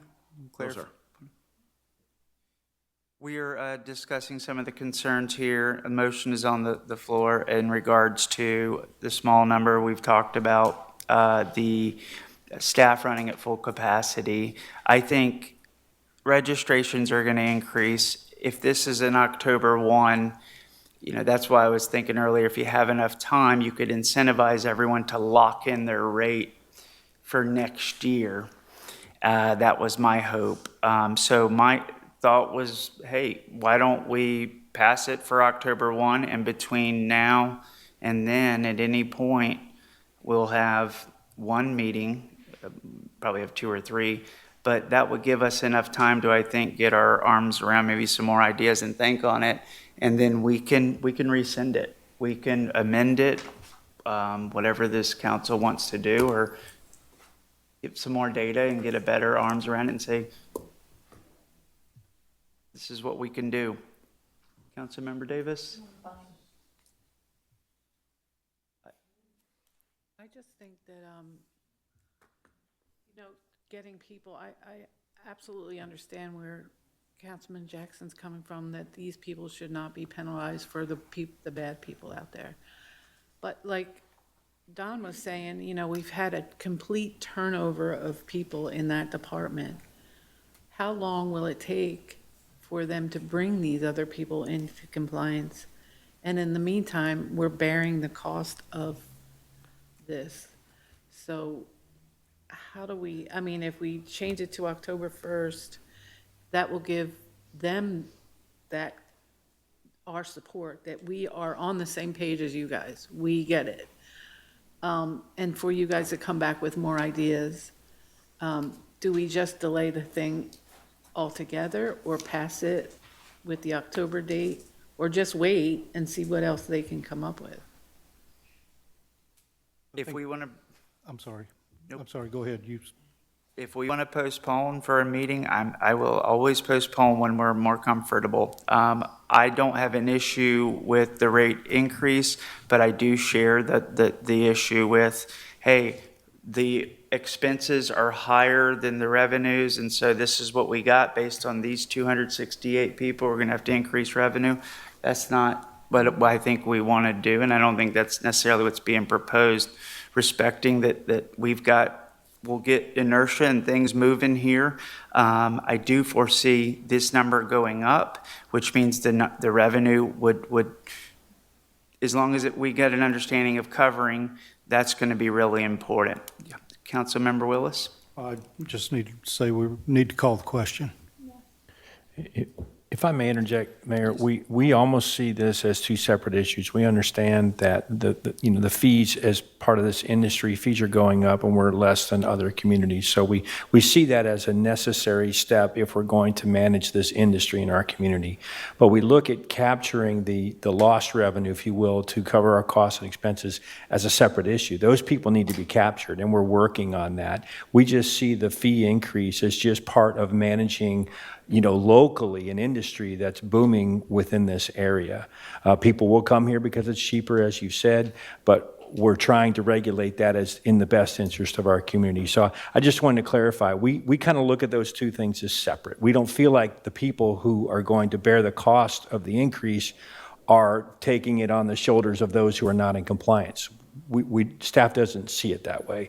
We see it as we're going to get those, but in the meantime, we're following industry standards to do what's in the best interest of our community, especially those residents whose quality of life is being adversely impacted by the situations that we have there.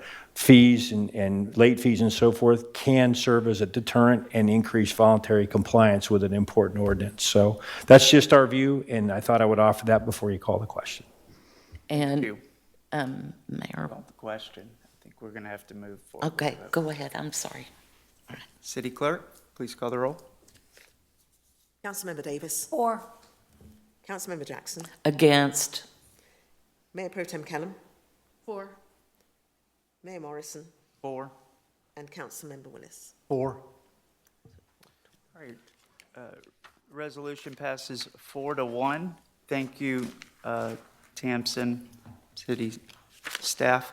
Why don't we, take a quick break here at 7:50, according to my clock here. We're on item, 8A. We've still got a few more to work through. I think those will move a little quicker. And, let's take a recess, try to get back maybe in 10 minutes or so, 10, 15. Whenever we're all back, we'll begin. So we'll recess. Thank you. We've got military time up there, I'm trying to see. Yeah, it's off. Okay.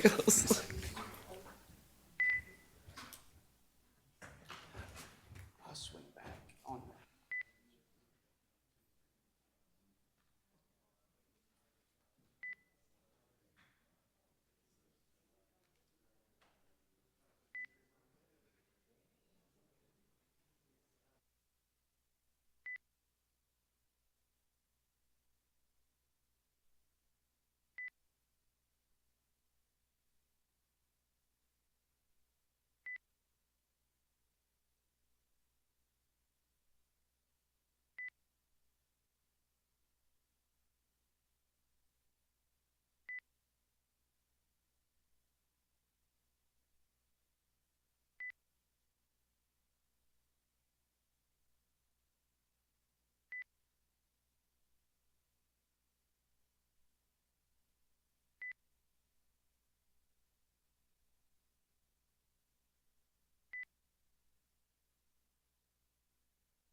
Okay, we're all getting settled back in here. We'll get started in about a minute once everyone's ready to go.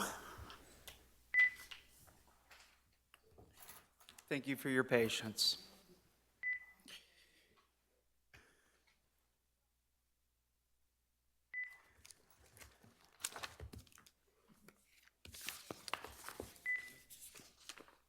I think that beeping will stop with the, okay, thank you. What is that?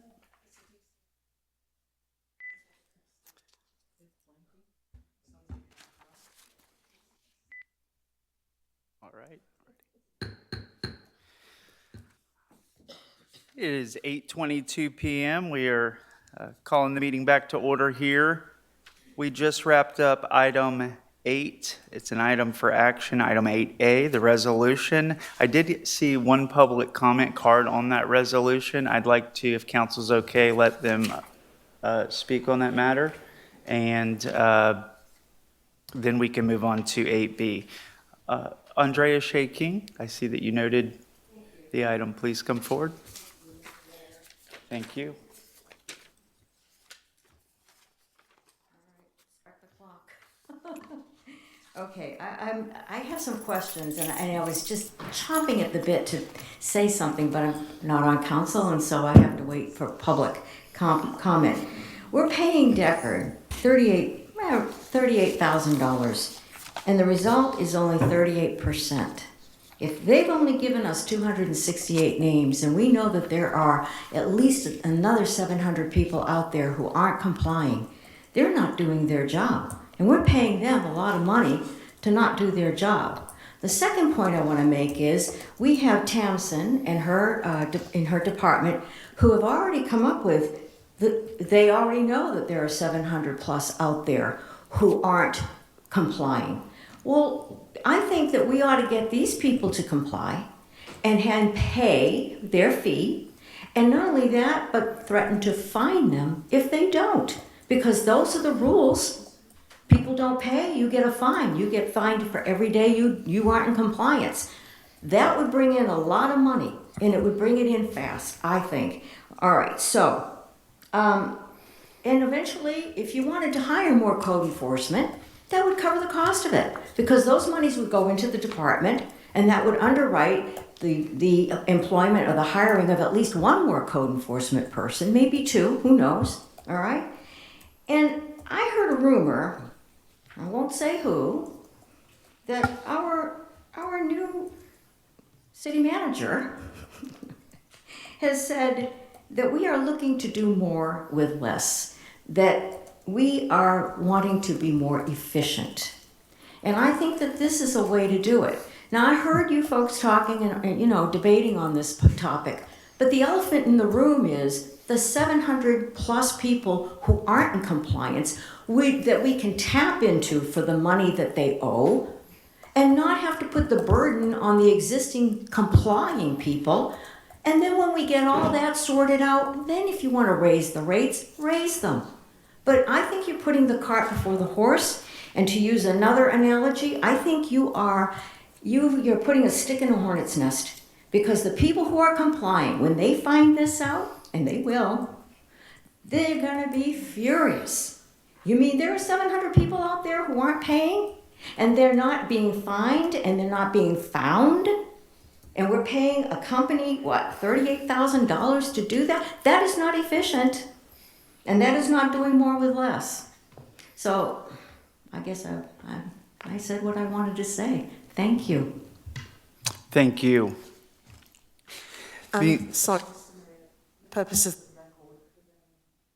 Yes, I have her card. What information do you need, City just Clerk? to announce her name for those who do not know. Andrea Shea King. Yes, thank you. All right. Thank you. With that resolution passed for that prospective October 1 date, during reports, I will circle back around and have one more comment on that. Okay, so we are now moving on to 8B, which is the intermediate pump station pump quote. Xylem Water Solutions USA, and the motion is to consider the approval of a quote from Xylem Water Solutions USA Flight Products in the amount of $26,911.65 for the intermediate pump station pump, and authorize the city manager to execute the same. Mr. City Manager, any comments on this? Yes, Mayor. Actually, the next three items have already been approved in the this budget, this existing budget, and we're just making council aware that we're going to execute these projects. And we have June here to speak on them if you want to ask any questions, but we just need your approval. That's great. Thank you. Council, any questions? I'll make a motion, we approve the quote for $26,911.65. I'll second the motion. Got a motion by Mayor Pro Tem Kellum and a second by Councilmember Jackson. Any further discussion? Seeing none, City Clerk? Councilmember Davis. 4. Councilmember Jackson. 4. Mayor Pro Tem Kellum. 4. Mayor Morrison. 4. And Councilmember Willis. 4. Motion passes 5-0. Moving on to the next item, 8C, which is lift station number 2 pump replacement quote from Xylem Water Solutions, Inc., and a motion to consider the approval of a quote from Xylem Water Solutions USA Flight Products in the amount of $28,833.30 for lift station number 2 pump replacement, and authorize the city manager to execute the same. City Manager, same as last time? Yes, sir. Council, any questions on this one? None? Make a motion to approve the purchase. I'll second. Got a motion by Councilmember Willis, second by Mayor Pro Tem Kellum. Any further discussion? Seeing none, City Clerk? Councilmember Davis. 4. Councilmember Jackson. 4. Mayor Pro Tem Kellum. 4. Mayor Morrison. 4. And Councilmember Willis. 4. Motion passes 5-0.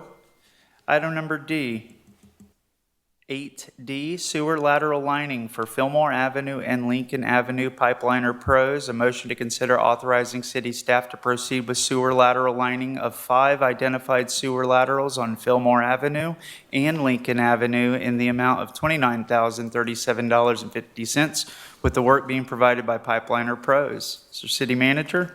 Same as the previous two, Mayor. Thank you. Council, any questions for city staff? I did have one question. I'll make a motion, we approve the quote for $29,037.50. I'll Second. second. Got a motion by Mayor Pro Tem Kellum, second by Councilmember Davis. Council, any discussion? Councilmember Jackson, I think you might have had a question, you said? Yeah, I just had a quick question for June. June? Oh, there she is. Public Works Director, June Clark. Thank you. June, on the Fillmore part of this job, I know we're going to be doing Fillmore. I know that Lincoln had some failures, right? Oh, yeah. Okay. Did Fillmore have the failures as well, The or we? one that they're doing, yes. Okay, that's what I wanted to know. Thank you. You're welcome. Any other discussion or questions, council? Seeing none. City Clerk? Councilmember Davis. 4. Councilmember Jackson. 4. Mayor Pro Tem Kellum. 4. Mayor Morrison. 4. And Councilmember Willis. 4. Item AD passes 5-0. Moving on to item 8E, which is a slight change to the title there. Code Enforcement Lien Reduction Request, which is consider recommendation from the Special Magistrate for 403 Harbor Drive, case number EN 20-70. The Rita M. Goldberg Life Estate. This is a motion to consider the special magistrate's recommendation for the council to render a final decision on the application to request a code enforcement lien reduction, and staff's recommendation of denial at 403 Harbor Drive, Cape Canaveral, Florida. Mr. City Manager? We have staff on hand to answer any questions and present the issue. Tamsin? Okay, Tampson. All right, well, going back to compliance, the council, the recommendation from The magistrate was about accountability and reducing the lien puts the burden of neglect on compliant neighbors and erodes public trust. So their recommendation was denial, and staff supports the magistrate's recommendation, and then that now comes to council for final vote. This was I'm just delivering the magistrates. This was lengthy non-compliance, violation for over 5 years despite repeated outreach. Maintenance for low cost, low barrier, fence repair, and lawn care. Health and safety hazards included an unsecured pool and a broken fence, which created an imminent continuing threat to public health and safety for children, and so on and so on and so on. And then the public burden is just forgiving the fines, which is unfairly place that burden on complying residents. And there's also a loss of property value for the neighbors. This is a lovely beachfront area, so.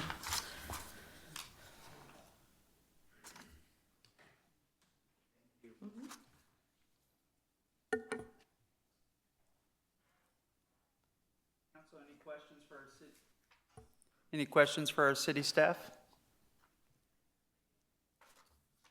I have one, in the magistrate's report and recommendation of lien reduction.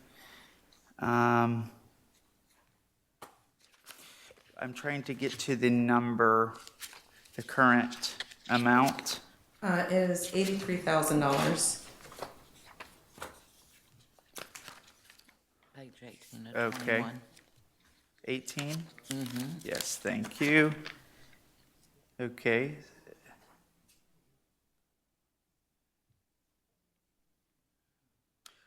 All right. The accrued amount of the code enforcement final lien as compared to the current market value of the property. The accrued amount of code enforcement lien as of May 9th, 2025 was $83,600.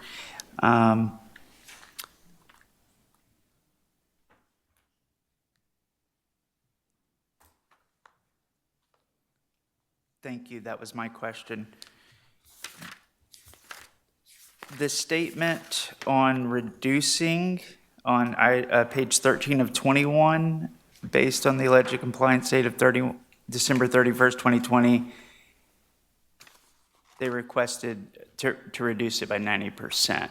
And after the magistrate had a chance to hear and weigh in, his report did obviously not. Okay, thank you.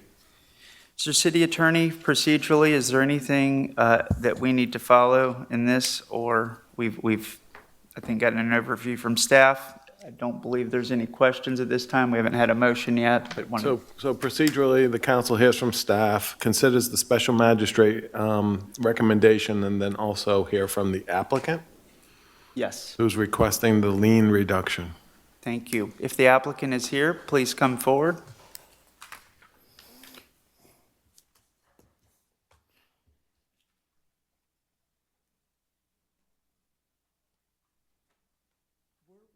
We're requesting that this be moved to your next council meeting. The magistrate did not think we showed evidence of proof, which that's what we're working on now. We retained a attorney and he's working on that and would like to, come forth and show what our proof is that we did meet your requirements. So if you can move this to your next council meeting or the next one after that to give us time to get this all together. And if you don't mind, for the record, would you state your name and? Barbara Stowell.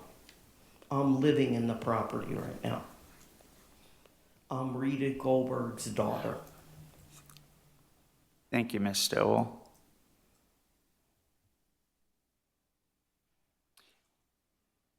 Are there any other comments that you have at this time? No. Other than the request to?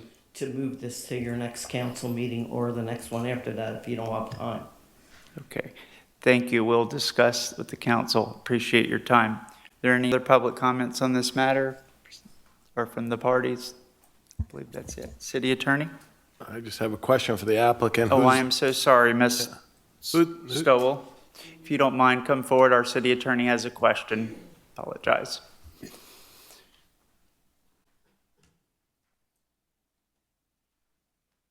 Good evening. Just so we have the information, what's the name of the attorney that you hired? McGregor Love, attorney in Orlando. Okay.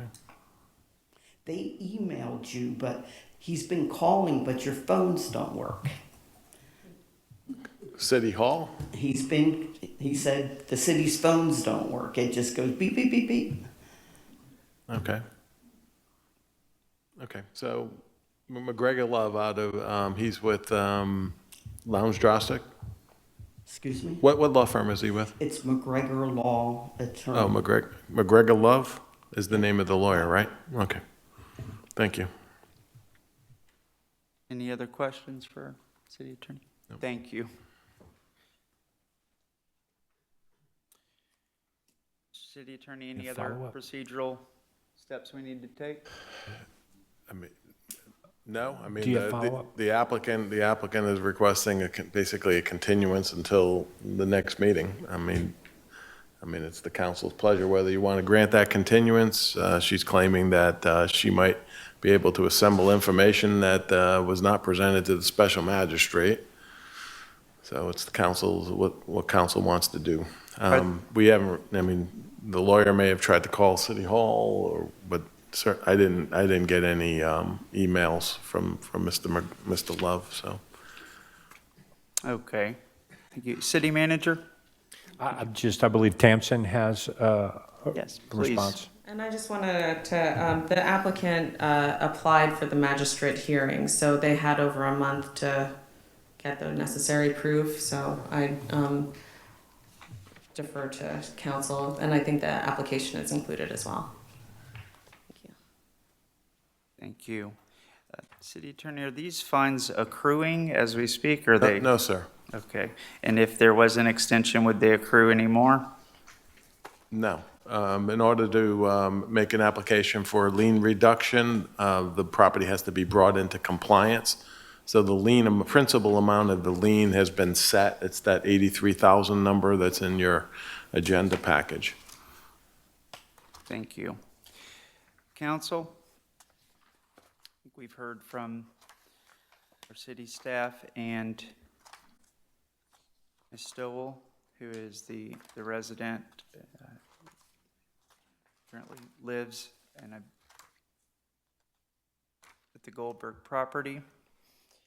The request was a month or two extension. Yes. She got the lawyer. When did you get the lawyer? So for the record heard, the question was, Councilmember Davis, when did you get the lawyer? And I believe I heard about 2 weeks ago. Thank you. Councilmember Davis, any other? Interesting. You're welcome. When was the magistrate hearing? Was this month, this past June 20? July 22nd? July 22nd. Thank you. And at that time, for that, was there any evidence of her being in compliance? Or what she's bringing with the lawyer now, was there anything brought to the magistrate? No, which is why the magistrate recommended denial of the lien reduction. Mhm. Okay.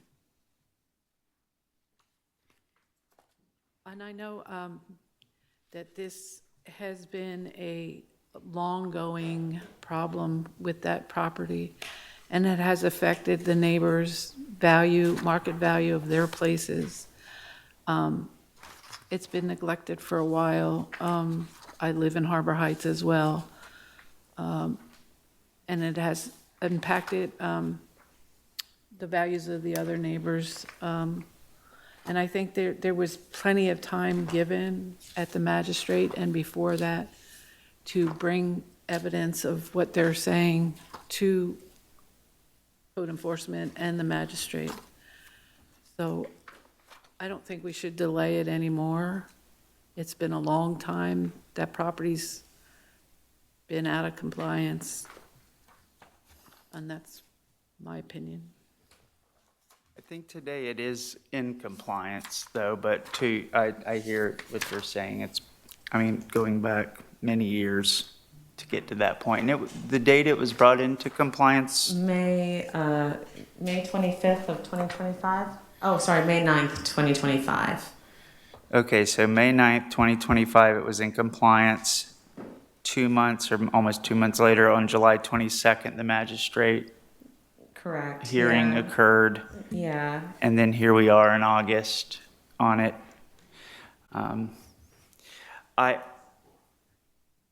I've had a chance to watch our magistrate, and, you know, that was a new process, and I really appreciate all the information that's been provided to understand how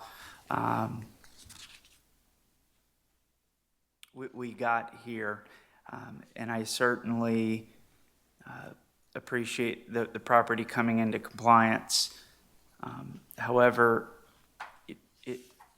60 days, probably not a good idea, but if it's 30 days, I would be okay with approving this based on some condition after 30 days, unless, or maybe at the next council meeting, they have an opportunity. But before even going down that consideration, procedurally, if we delayed, what would the process be if I don't know if the attorney presented something, would we send it back to the magistrate? No, not necessarily. I mean, the lien isn't going away. The lien is recorded against the property.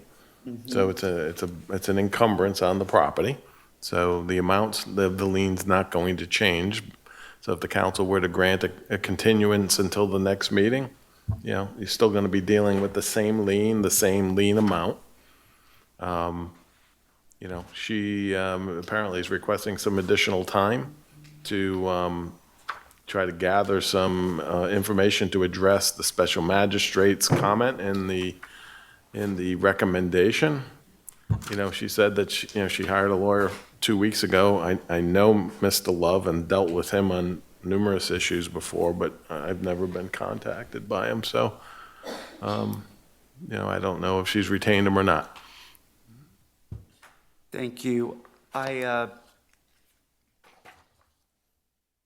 know, these issues would come up in the past with our code enforcement board, and they would do what we're doing, what I'm saying. Now, keep extending, and resolution wouldn't happen. So I'm extremely sensitive to that.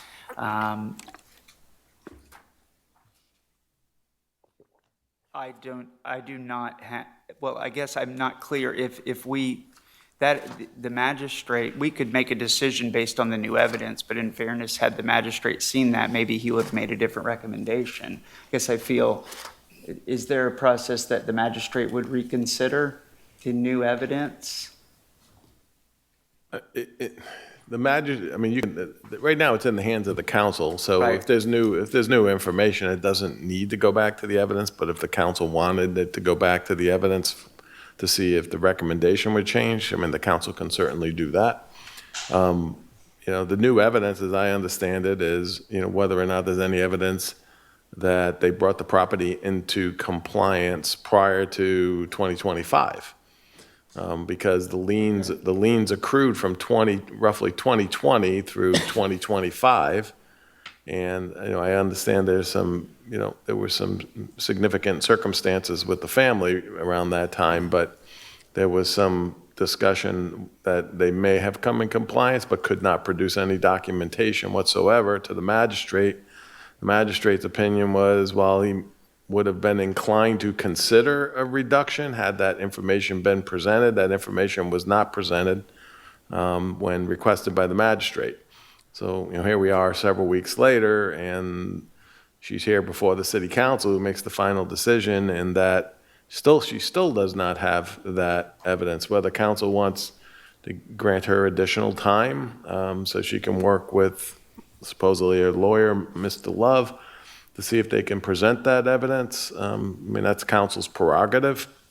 The lien's not going away, and I'm not aware of any, immediate circumstances like a sale of the property that might be worth considering too.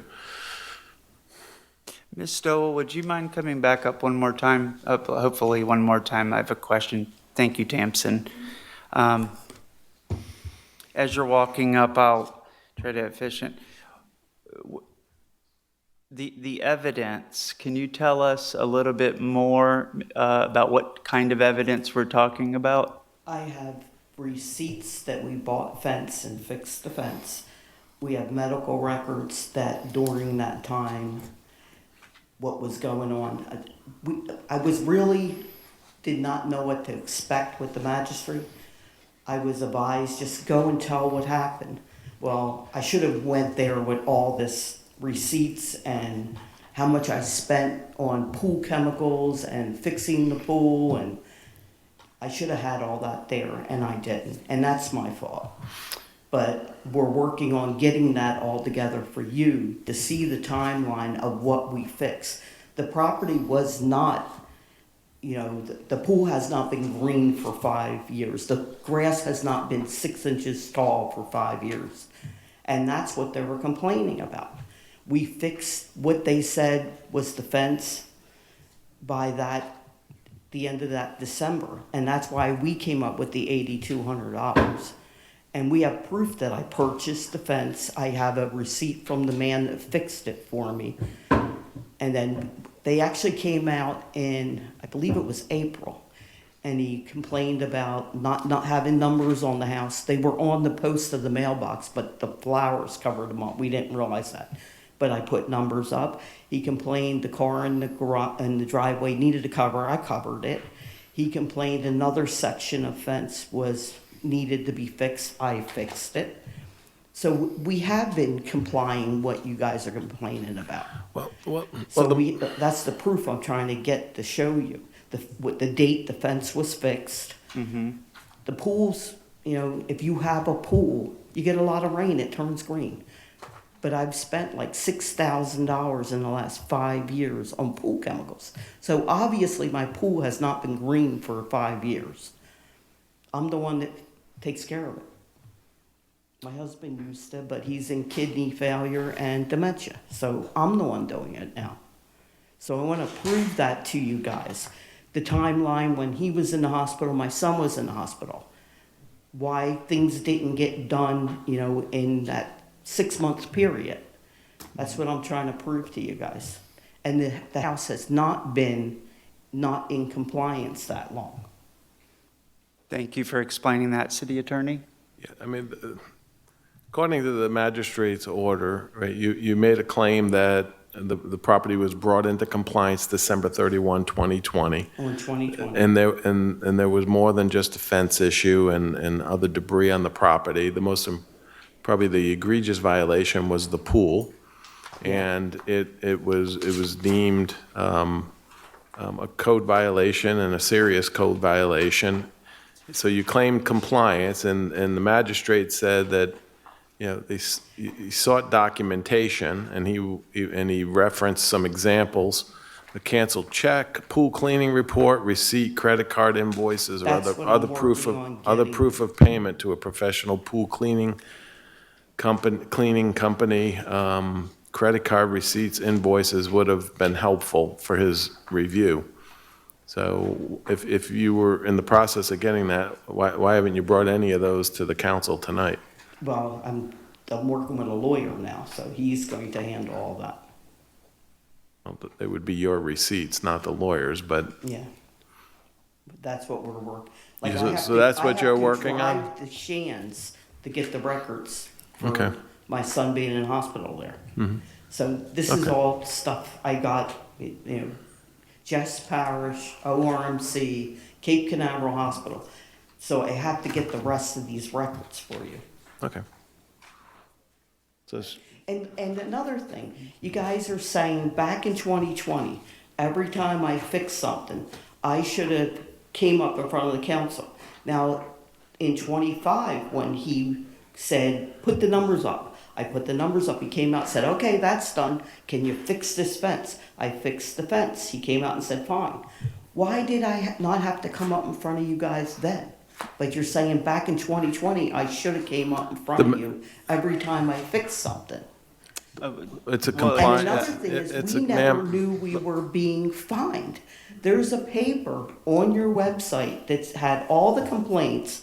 It said complied, zeroed out. I actually have it with me. So we never knew we were being fined. Last September, a neighbor said, "You know you're being fined?" And I was like, "No." And I called, they said, "No, there was no fines," and that's when we found this paper. It said everything was complied, zeroed out. We never even knew we were being fined. Did you explain this to the magistrate? Yes, So- but okay. see, I should have brought all the proof of everything, and I didn't realize you needed to do that. Okay, I'm going to let our city attorney comment if he wants to. City attorney? oh, Do you want me to show you the paper? The purpose of this is not to re-argue the code case, but, the magistrate did mention in his recommendation that when he conducted a Massey hearing and imposed the fine, it was explicitly stated that, in the order, that the property owner is required to notify the city when the violations are corrected. So for the very reason, so the fines stop accruing and the city can make a compliance determination. So, that was in the order and those were the instructions, but the property did come into compliance for 5 years, right? So you can't, it's not an issue for the city, you just didn't follow the instructions that were in the Massey order. So the issue is just whether the council wants to afford this lady, under the circumstances, some additional time to see if she can produce some documentation and receipts regarding expenditures that were made to bring the property into compliance somewhere in the time period of 2020 to 2025. So, that's what she's requesting. That's the issue before the city council right now. Thank you. And I think maybe, Tamsin, did you want to say anything further, or are you good? Good.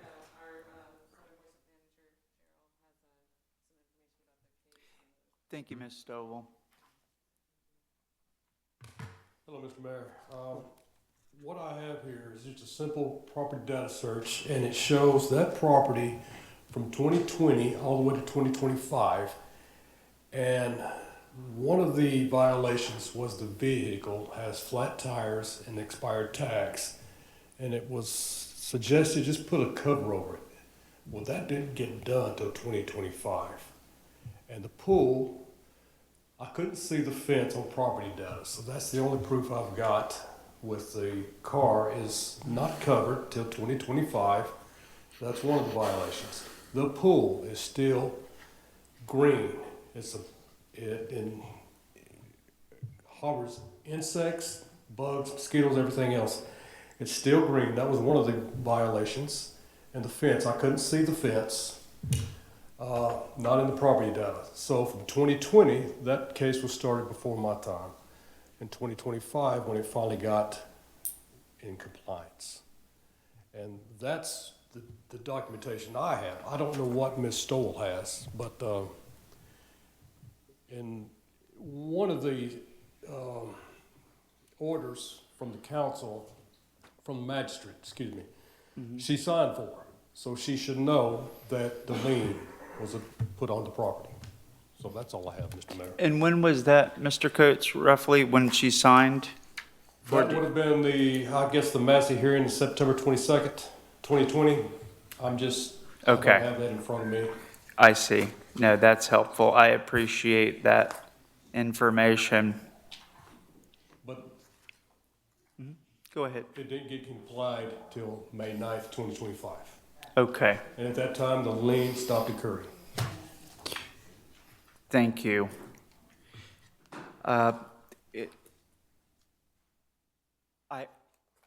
I think it's going to be complicated. I keep thinking about, okay, so evidence comes into who? To our city attorney, to the magistrate, to the city staff. At this stage, going to the magistrate, that evidence should have been provided at that time, and it was not. I would, if there's a way that we could approve it, unless something occurs, do we have a magistrate hearing scheduled in the future that we know about? Anything on the? October, but the correct me next- if I'm wrong, Mr. Heffney.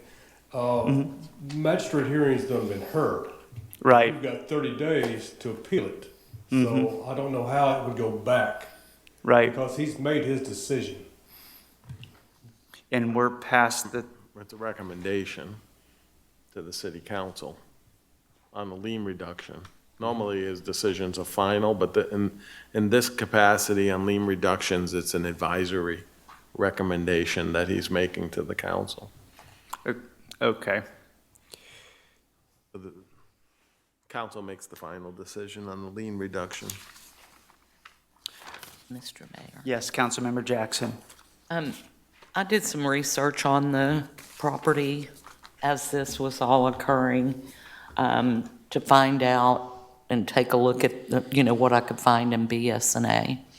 And the first report that I found of the inoperable vehicle was actually in April of 2017, where it was requested that a car cover be put on it and said inoperable car on site.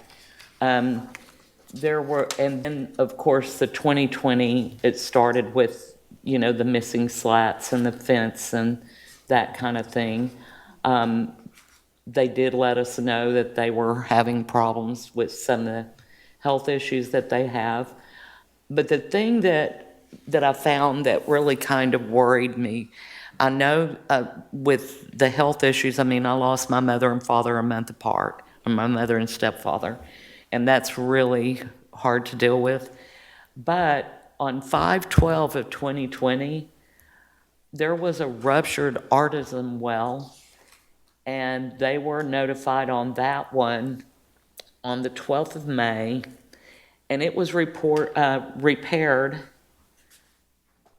in September 4th with the water just running out over that cul-de-sac. And those kinds of things like that, along with the fence is a public safety hazard if a child got in and drowned, heaven forbid. But the other can also cause a sinkhole. So there's some things that have happened, and I know that with health issues, it's really difficult, but 5 years is a long time to get some of these things resolved, and she wasn't able to get some of them immediately addressed, obviously. Yes, I think that what I'm weighing is that it has been 5 years to come to this point. Patience has been shown, given mercy, and the council really, it's rose to us due to the lien reduction request and recommendation of our magistrate to not reduce. In the event that the council approved this tonight as written, what process does the homeowner have? City attorney, is there an appeal process? Does it go to circuit court? Right, there could be, that's you can appeal to a court competent jurisdiction. The consequences, if the council denies the application, then during a 1-year period, the lien may only be satisfied by paying the principal amount of the lien. So so once the council makes a decision, the applicant has 30 days in which to pay that amount. If they don't, then for a whole year, they can't come back and ask for a lien reduction. They would have to pay the full balance of the lien. Is there any way to work with them where they can make payments on that balance?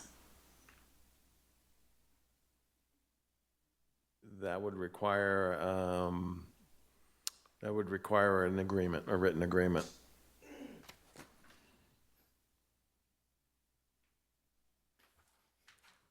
Councilmember Davis, Councilmember Willis, any comments? Okay.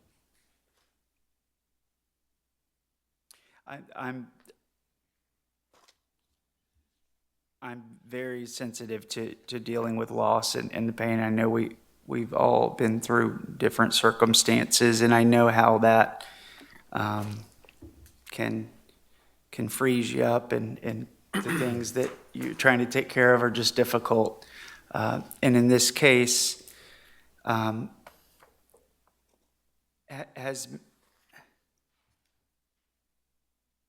Ms. Stovall been the owner of the property? Well, it's in a trust name, but has she been the occupant throughout this whole process that the city has been working with?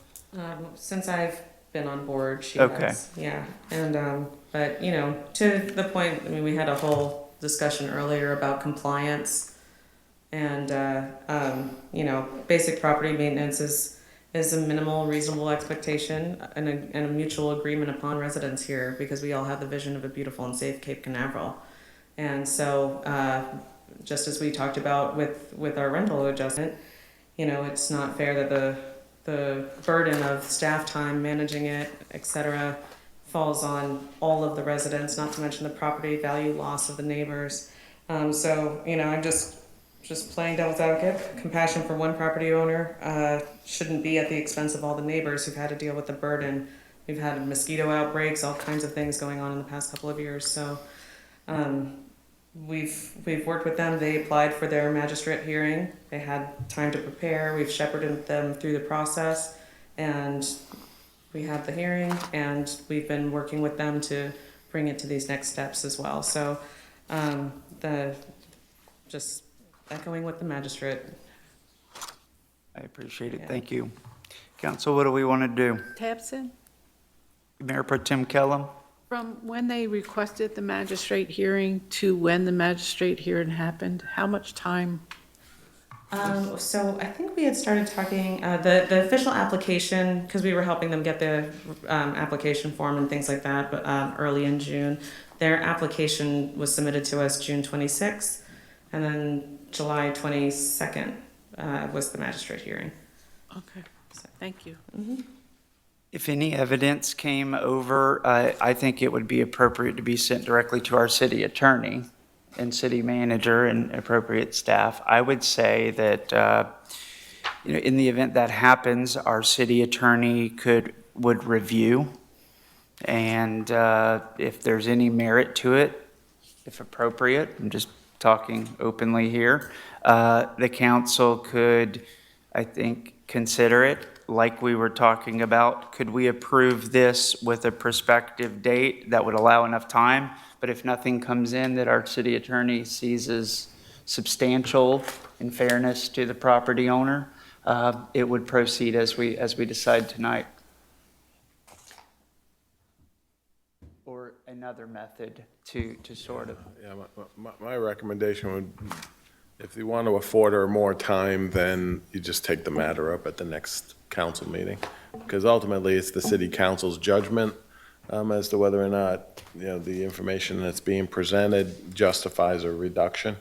So that would be my recommendation, that you just, you know, consider it at the next meeting and give additional time to produce documents that the magistrate referenced, or alternatively, just make a final decision based on everything that's been presented. I've got a one point. The next regular meeting is scheduled, does anyone know? September 16th. So a week prior is the agenda's posted, and typically the Wednesday before that is sort of our deadline to have things submitted.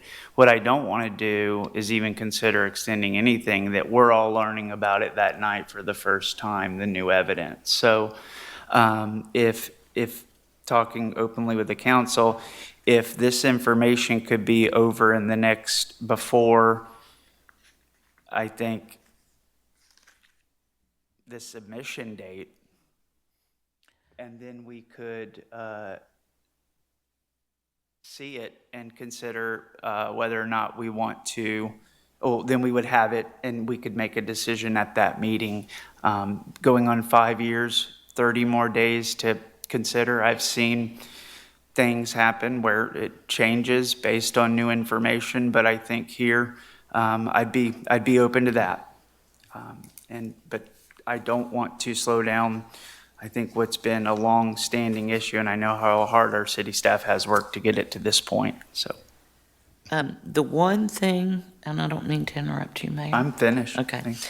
The one thing that I'm concerned about with waiting for the additional documentation is that I read in the information that, that was given to us by Ms. Stowell that some of the work was done by them. So we would be, I'm thinking the documentation that we would be receiving is showing illness in their family, possibly where they bought materials to do the work, but how will we know when the work was done? Unless it was done by a certified contractor, licensed person. And that's part of what I found in here that I'm like,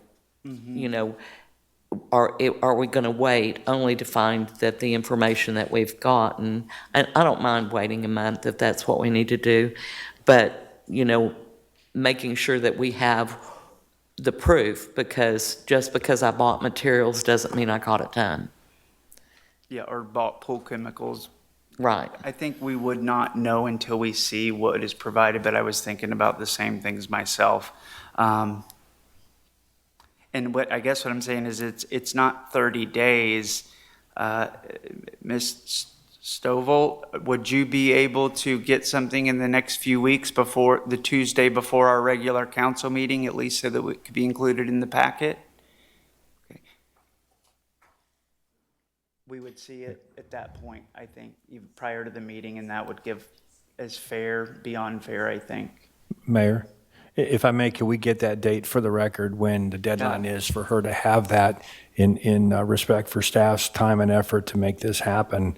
We would like to see her get it to the council by a date certain so that the council can make a decision. And we'll certainly provide the council with the corresponding documentation of our actions taken in relation to what evidence is provided to, the efforts that they made to clean up and deal with the issues. But a date certain would be very appreciated.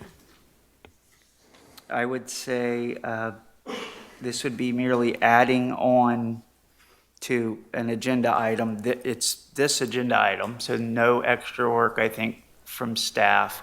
And I can't speak for staff. If y'all help me with a date, I think the meeting's on the 23rd, I'm sorry, the 16th. So it needs to be posted on the 9th. I think the 8th would be the absolute latest. We have to have ours in by the 3rd typically, but I think that's only, I would say by September 8th, end of business, that would allow our city clerk's office to attach. And then that gives us a week to review it prior to the meeting. Just an idea, if there's. And that is 1, 2, 20 days. So if we could clarify for the applicant and mayor, that material, that evidence that she has needs to go to the city clerk for presentation to council. I'm proposing by Monday, September 8th, submitted to the city clerks and the departments of this, and so that, yes, Monday, September 8th would be the date certain. Unless council has an issue. No, I have no issue with that, but one thing that does concern me is the number of different people. We have a number of different names in this paper trail. I would like more clarity on who all of these people are. So I know we have the Rita Goldberg Life Estate, but we also have a Lisa, I think her name, Lisa Taylor, who is... I think Lisa Taylor was an example of a similar case that you all had put in the documentation. Is that correct?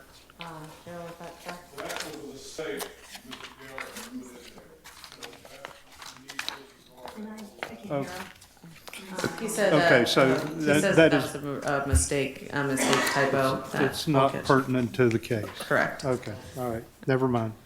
Yeah. This is basically just a request of, disregard for community standards, just creates a message that codes are just something to be gambled with. So, and that's what we're trying to address here. 20 days is,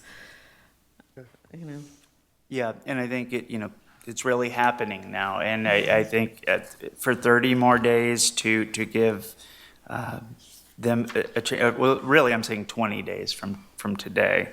But more importantly, September 8th, I'd say by 5 p.m., City Clerk's office receives all of the evidence, and that's what we could consider. City Manager, was that what you were looking for? Yes, it was, Mayor. Thank you. Thank you. Council, any other discussion? No motion's been made. We're just talking about the consideration of the applicant for a little bit more time. And I think we are in a position to not be in the meeting seeing it for the first time and trying to process after the magistrate and has went through in depth with this.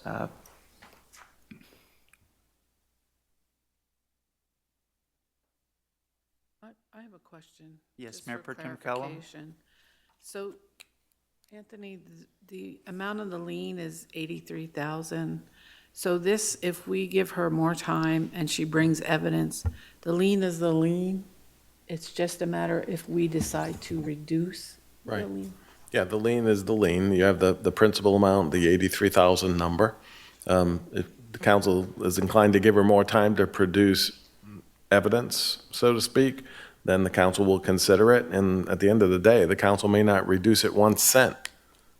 I mean, if that evidence gets presented, I'm assuming it's going to be, presented and it's relevant to this matter, and they represent to the city what that evidence is, and then the council will consider and weigh it. I mean, again, the council may not even grant a reduction, but you're affording her more time to produce what, she said to the magistrate, or what the magistrate said that was not produced to him.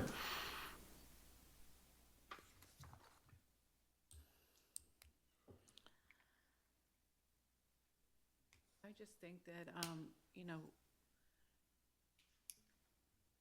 we hired the magistrate to do these things to make it easier for the council to make these decisions.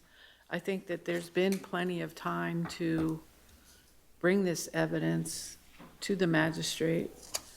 And, in here, it shows us the notice of hearings that she's had and chances to bring in evidence of this.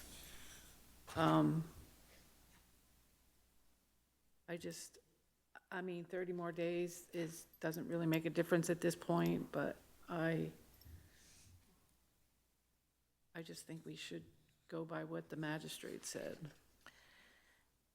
And in addition to what Mayor Pro Tem Kellum is saying.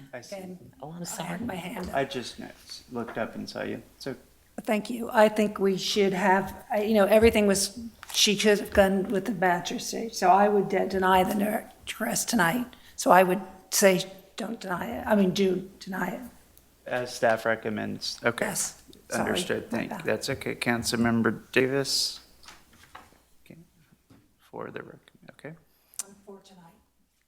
Thank you. Councilmember Jackson? Yes, our city code, and on page 3 of 21 of the package, in the agenda package, City Code 2260G2, this page 3 of 21. The city council shall consider and give considerable weight as to the written recommendation of the special magistrate and shall render a final decision on the application. The key point of that is shall consider and give considerable weight. So that's literally the wording of our city code on this. Right. That's page 3 of 21. Yes. I think, as our city attorney said,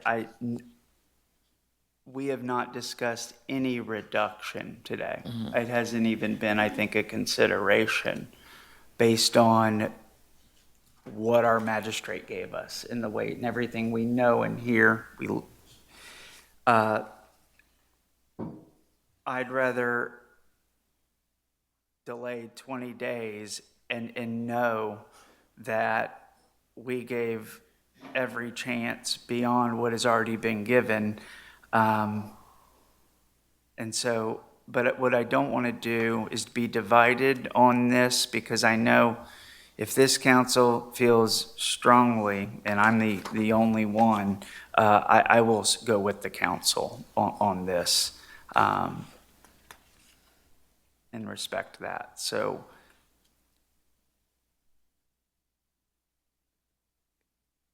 I felt that if anything existed, it should have been provided, but in life, second, third chances, this is really our first time.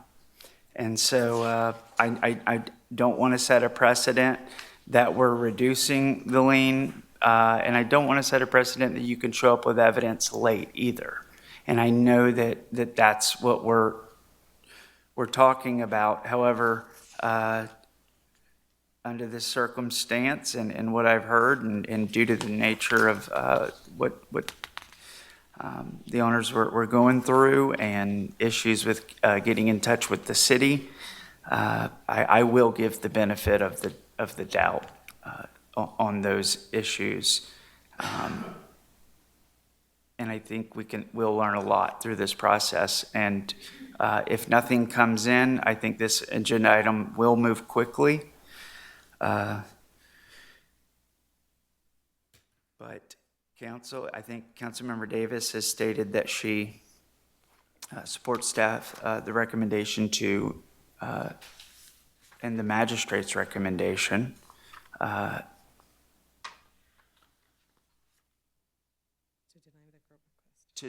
to deny. And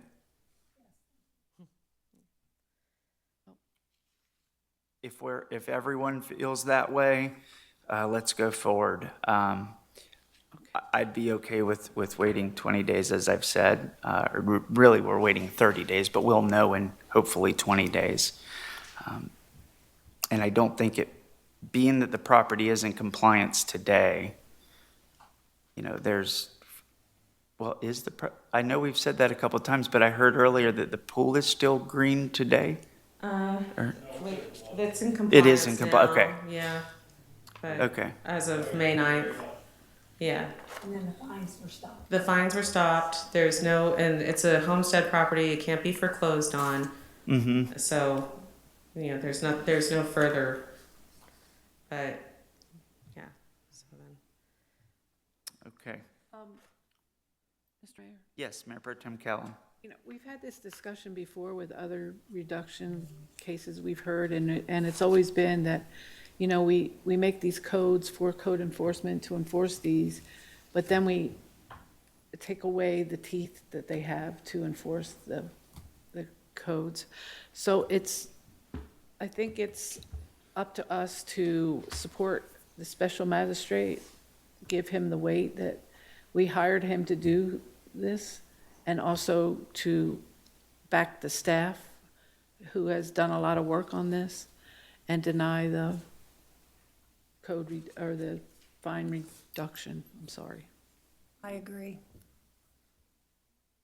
I'll make a motion that we deny the code reduction fee.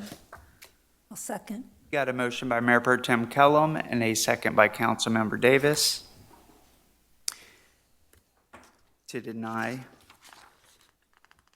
the lien reduction as recommended by the magistrate. Any further discussion? City Clerk? Councilmember Davis. 4. Councilmember Jackson. 4. Mayor Pro Tem Kellum. 4. Mayor Morrison. 4. And Councilmember Willis. 4. Motion passes 5-0. Thank you.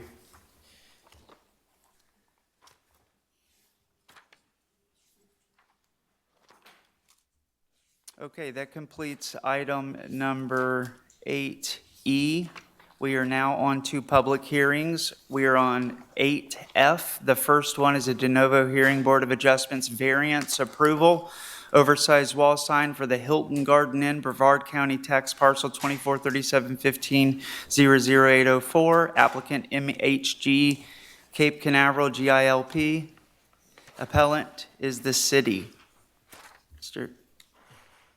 Mr. Mayor, this is an appeal of a Board of Adjustment decision regarding this matter. The Board of Adjustment voted 2-1 to grant a wall sign variance to permit a wall sign 250.5 square feet, and that was approximately 56% greater than the maximum wall sign permitted under the city code.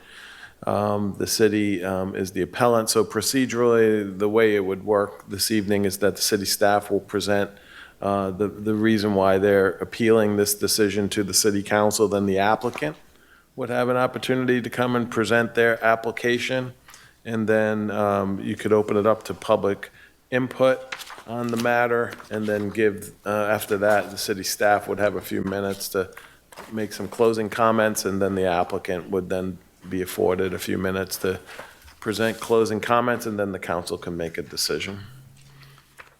Thank you very much. So, questions at this time appropriate? Any technical questions for city staff before going to comment? Or are you Yeah. recommending Yeah, the if applicant? if you have some, like, Anything for clarity before hearing the yeah, applicant? on the agenda item itself, but, I would afford the city to make their whole presentation before you ask, questions.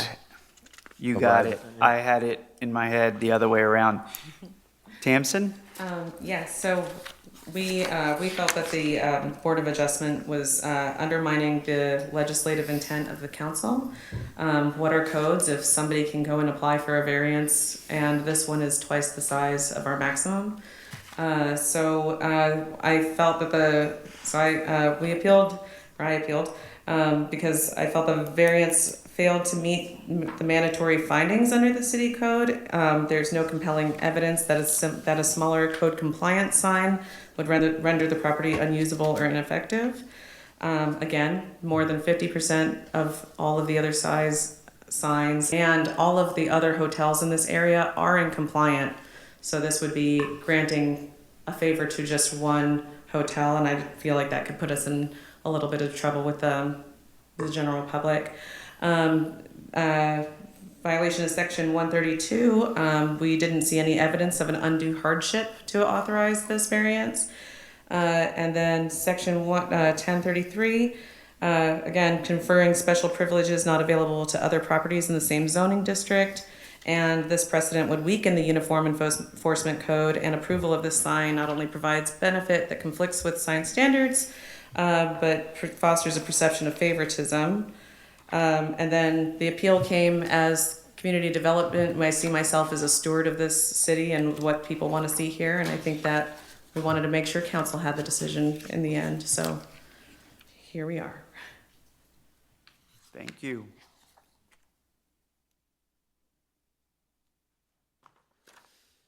At this time, I think the applicant for the opportunity to speak. Is the applicant here? Sir, please come forward.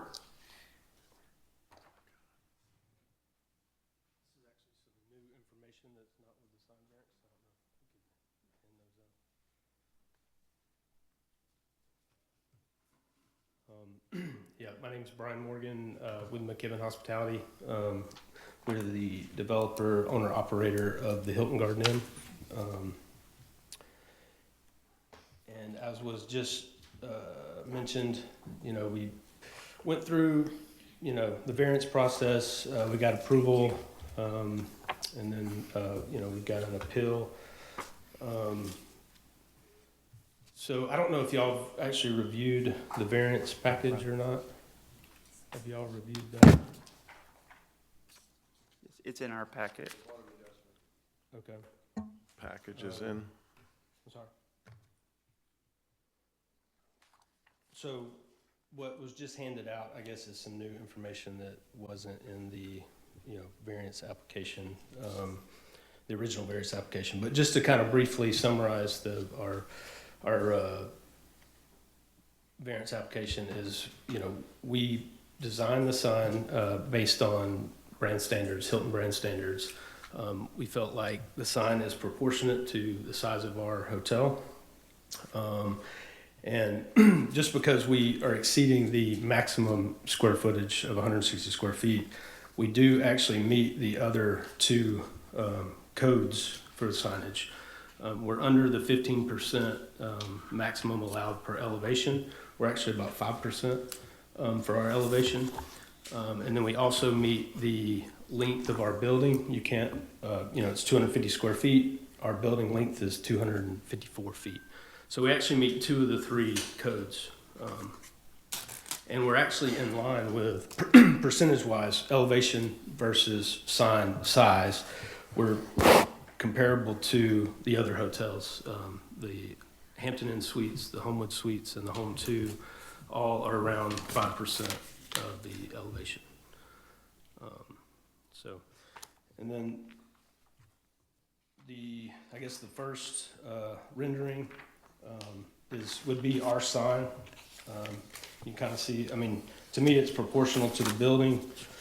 And the next photo is another Hilton Garden Inn that McKibben owns in Orlando.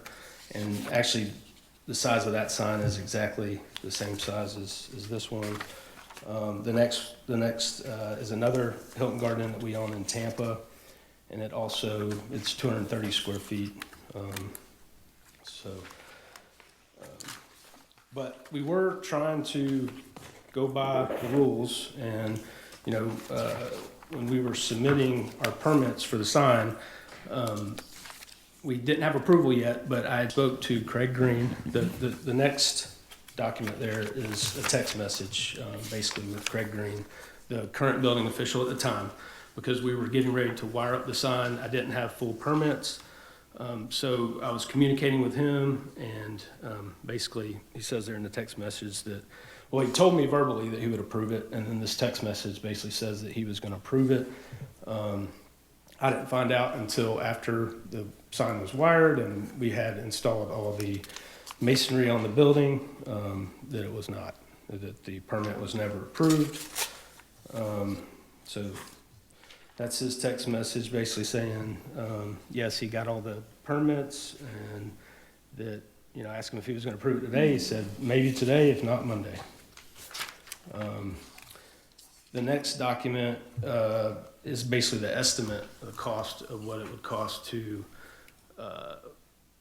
basically tear the stone off the building, rewire it, re-waterproof it, reinstall the stone, and then have another sign refabricated and installed.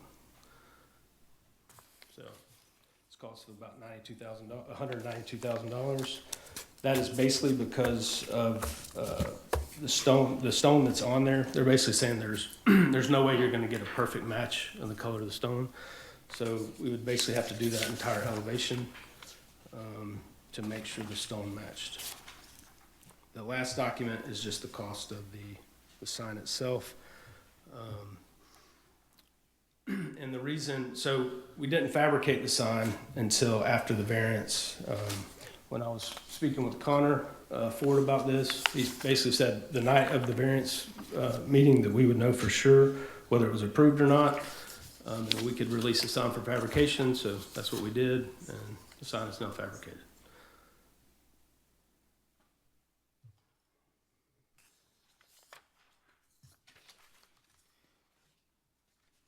Thank you. Is it Mr. Morgan, correct? Yes. Is there anything else you'd like to bring to our attention? I think we were all following along with the variance packet that you, or the attachment you provided, plus what we have here. I have a clarifying question on what you stated. This City of Cape Canaveral various application packet that was just passed out to us is different than, So the first 2 pages are the actual variance document that was submitted. The rest of the documents are new documents. supporting docs to show, okay. So I don't have the full original variance packet, just the first 2 pages of it, and then the rest of these documents are all documents that haven't been seen, I guess. Okay, thank you. Is there anything else you would like to bring to the council's attention? Well, that's pretty much it. Okay. I'm sure if we have questions, probably stay close, and we'll ask you, counsel, while he's up. Our city attorney, at this time, I think we've heard from the city and the applicant. Come back here to the council. Questions with the applicant? Okay. This is a public hearing item. Let's do that. If you don't mind, we're going to see if anyone from the public would like to speak and take a seat. Please come forward. Public hearing item. Item 8F.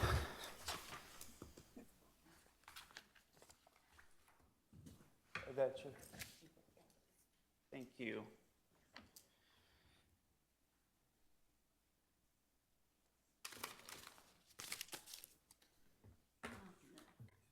First of all, I'd like to thank staff for bringing this to council's attention. As you probably know from a number of us residents, we've been very alarmed by the number of hotels that have proliferated in our community in the first place, and certainly exceptions with height restrictions and certainly other aspects of the hotel proliferation that are very concerning to us. And I really want to thank the staff for noticing the variation that is so significant in this one. Our community, as we know, is residentially charactered and unique in this regard in the state of Florida. Is it already time? I don't think so. I think that might have been a malfunction. Please proceed. Thank you. But you know that we pride ourselves in being a residential community. And the proliferation of hotels has in and of itself been extremely concerning to a number of the residents in our community. So in this case, with a signage request to be of this magnitude of variation is hugely concerning. I'm sure the residents did not know about this. And if one thinks about the signage of this magnitude in our community would be so noticeable, and it's such an anomaly, that I would hope, and I'm so grateful that staff raised this, that the council would say, no, I'm surprised the Board of Adjustment approved this, to be honest. You know, given the vision of the city and the concern by the residents, it has been expressed, you know, for 20 plus years to not have the hotels, you know, that significance and magnitude in our entranceways and along A1A. It's very disturbing that this was even thought about, to be honest. And out of respect for you as a hotel representative, you know, I would hope that the hotels would have a sense of obligation and responsibility to the community in this regard and not put a sign up like that that's going to be that large. So I just want to show you that that's what it would look like. it's still, I guess, the whole. Well, I mean, you can imagine, and from the community's perspective, we're already alarmed that there's a hotel of this nature that has been approved by the council and the city to be built here. So anything that continues to emphasize, you know, the hotel presence in the city is a concern to those of us in the community. And I just would ask for the the hotels to consider the fact that you have been enabled to be in the city of Cape Canaveral, and signage that is an exception to what our standards are. It's very alarming to us because we're already concerned about the hotels being in the city the way it is, appealing to the port needs as opposed to the community's residential needs. So anyway, that's my personal opinion, and I'm very concerned that this was even supported by the Board of Adjustment. I support the staff for bringing this to our attention. Thank you, Dr. Roberts. And I have your comment card here. That was Shannon Roberts for the record. After any other public comments that like to come forward? If you didn't fill out a card, it's a public hearing item. You can fill it out at the end or amend. Seeing none, we'll go ahead and close public hearing. We've heard from city staff, we've heard from the applicant, we've heard from the public. City Attorney, I'm going to keep coming back to you. Are we now? Thank you. And probably ask This is a rare questions. circumstance, yes. Let's do that. So closing comments from Tamsin City.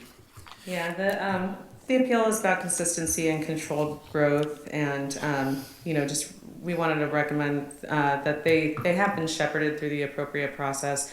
The staff recommended rejection of their variance application at the Board of Adjustment meeting, and so when it was approved, our next step was to follow the same process of getting it approved, which would have been to elevate it, take it to council. So appeal and take it to council while being thoughtful to what we hear from our residents and support our council as well. Thank you. I would just like to say, I feel like I we had a question did for. go by the rules. We did try to follow the steps, and we were misled basically by city members. Again, Craig Green gave us approval. We wired the sign. Again, we didn't have, the permit in hand, but I was told that we were gonna get it. And then, like I said, with Connor Ford, he told us the day we got the variance, we could release the sign, we released the sign. So we've spent a lot of money, and it would cost us an exorbitant amount of money, as you see there, to basically fix this at this point and go back to the other sign. I don't feel like the sign is out of place at all. It looks very proportionate to the size of our building. I don't think anybody would ever know, honestly. That it was not meeting the sign rule, so anyway. And again, we meet 2 of the 3 codes for signage. Thank you, Mr. Morgan. City Attorney, I think you had a question for our city staff? I had a question for staff. I also had a question for the applicant, Yeah, actually. for your convenience, it might be good to stay close, or at least stay seated, but which one first? The applicant, Mr. Morgan? Yeah, he was up, so, under the variance application criteria that the council applies, how does not granting this variance deprive the hotel of the reasonable use of its land? Does the sign deprive the owner of reasonable use of the land? No. Okay, that was it. I had that question for you, and then Tamsin, I had one question for you. Thank you, Mr. Morgan. Just wanted to ferret something out. Under the city code, the criteria about unnecessary and undue hardship, it talks about that the variance is, it will not be contrary to the public interest, but it owing to conditions peculiar to the property. And I've read the staff reports. Is there anything peculiar to the property that would warrant granting a larger sign than the maximum allowed in the code? No, sir. Thank you. Thank you. Council, any questions for either the applicant or city staff at this time? Or Councilmember Jackson? Okay. On the package that you had brought us, Mr. Morgan, you gave us this text strand, and I see it's December 20th. I don't know who it is. It says Craig.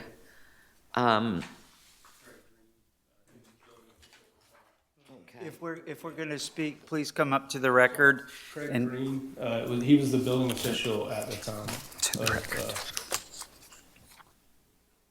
Okay, and you're showing us this. What is your purpose of this text that you're showing? I was just showing that, I had conversations with Craig. He told me he was going to approve it, and that was a text message that we had exchanged as well. And next thing I knew, or after we already had it wired and, stone installed, I found out that it was not approved, or we never got the permit. Okay, Because because, I don't handle the permit directly. It's through the sign company. right, understood. Okay, I was just curious because it says maybe, if not Monday.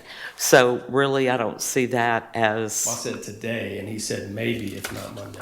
I was asking if he could do it. Right, and to me, that's not an approval. Did you go by this when you ordered your sign to be done? But when I wired it. Oh, when you wired the building for the sign? For the sign, yes. So you use this, That and verbal communication, and that, yes, that's what I went off of. instead of waiting to get the written approval for it? Yes. Okay, thank you. Councilmember Davis is going to. Councilmember Willis, at this time, any questions? Is Craig still an employee? I don't think so. Okay. He is not.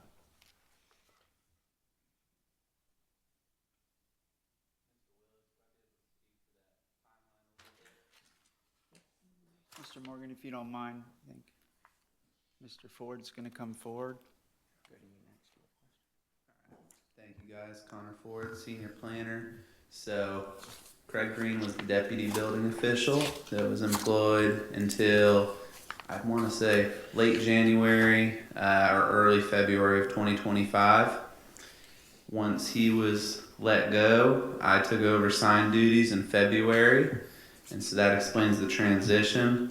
I cannot speak to a verbal exchange that they've had, but that text conversation was the main piece of evidence, and just for the record, there was no instance in which I told them that they were all good once the Board of Adjustment approved. There are multiple instances in which the appeal process is outlined, including the public notices and at the bottom of the agenda cover where it talks about, in the instance that this is appealed, and that agenda cover was both made public before the meeting and, of course, at the top of the agenda during the Board of Adjustment hearing.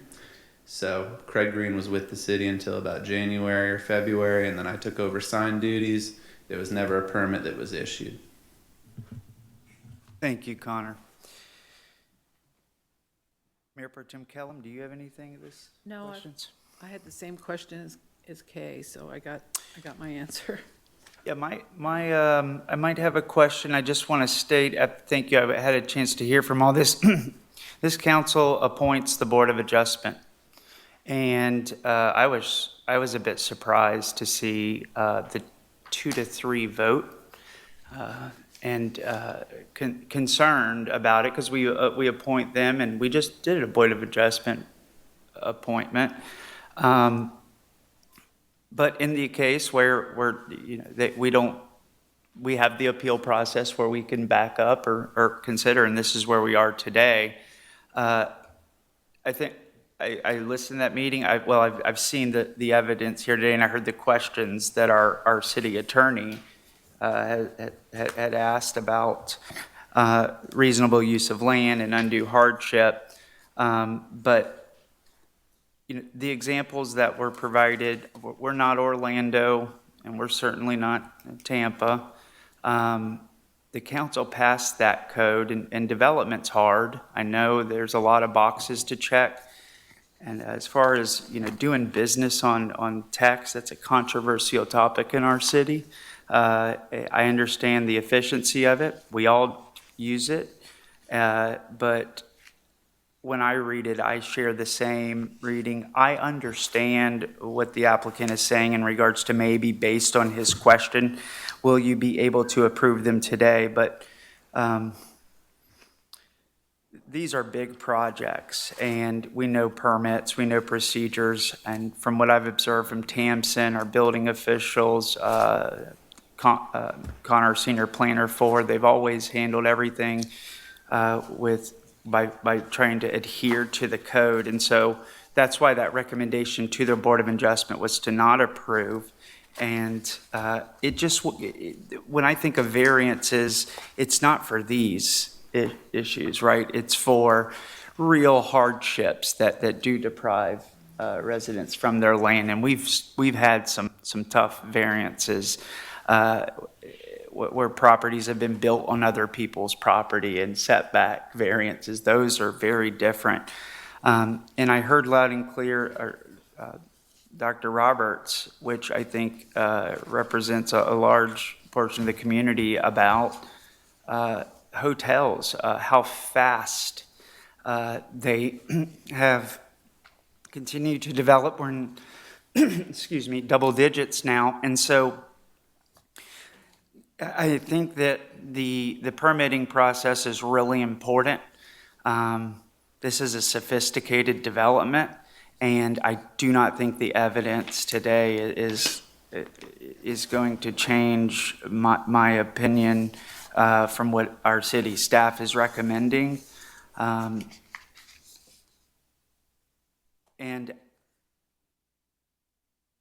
the last is, if it deprives anything, and I'm not here, and I think you, by what I've said, it's saying anything for the other hotels, but if I was the other hotel, well, they're being deprived of their ability to have a bigger sign, right? And then you get in the tit for tat game. And so I think that just we set that standard. I do think the Board of Adjustment missed that, and I have concerns about that decision, but we are, I don't think it's fair to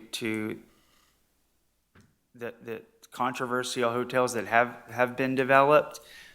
They've had to work within certain rules and regulations.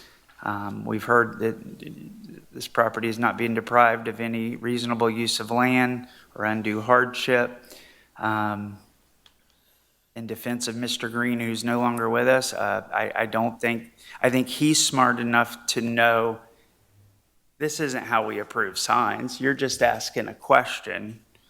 There's a permitting process. And so I think he was providing good service. And so to use that correspondence as evidence, I understand why it was provided, but it's not, I think, justified. And so with that, I do not have any questions for the applicant or our city staff, but I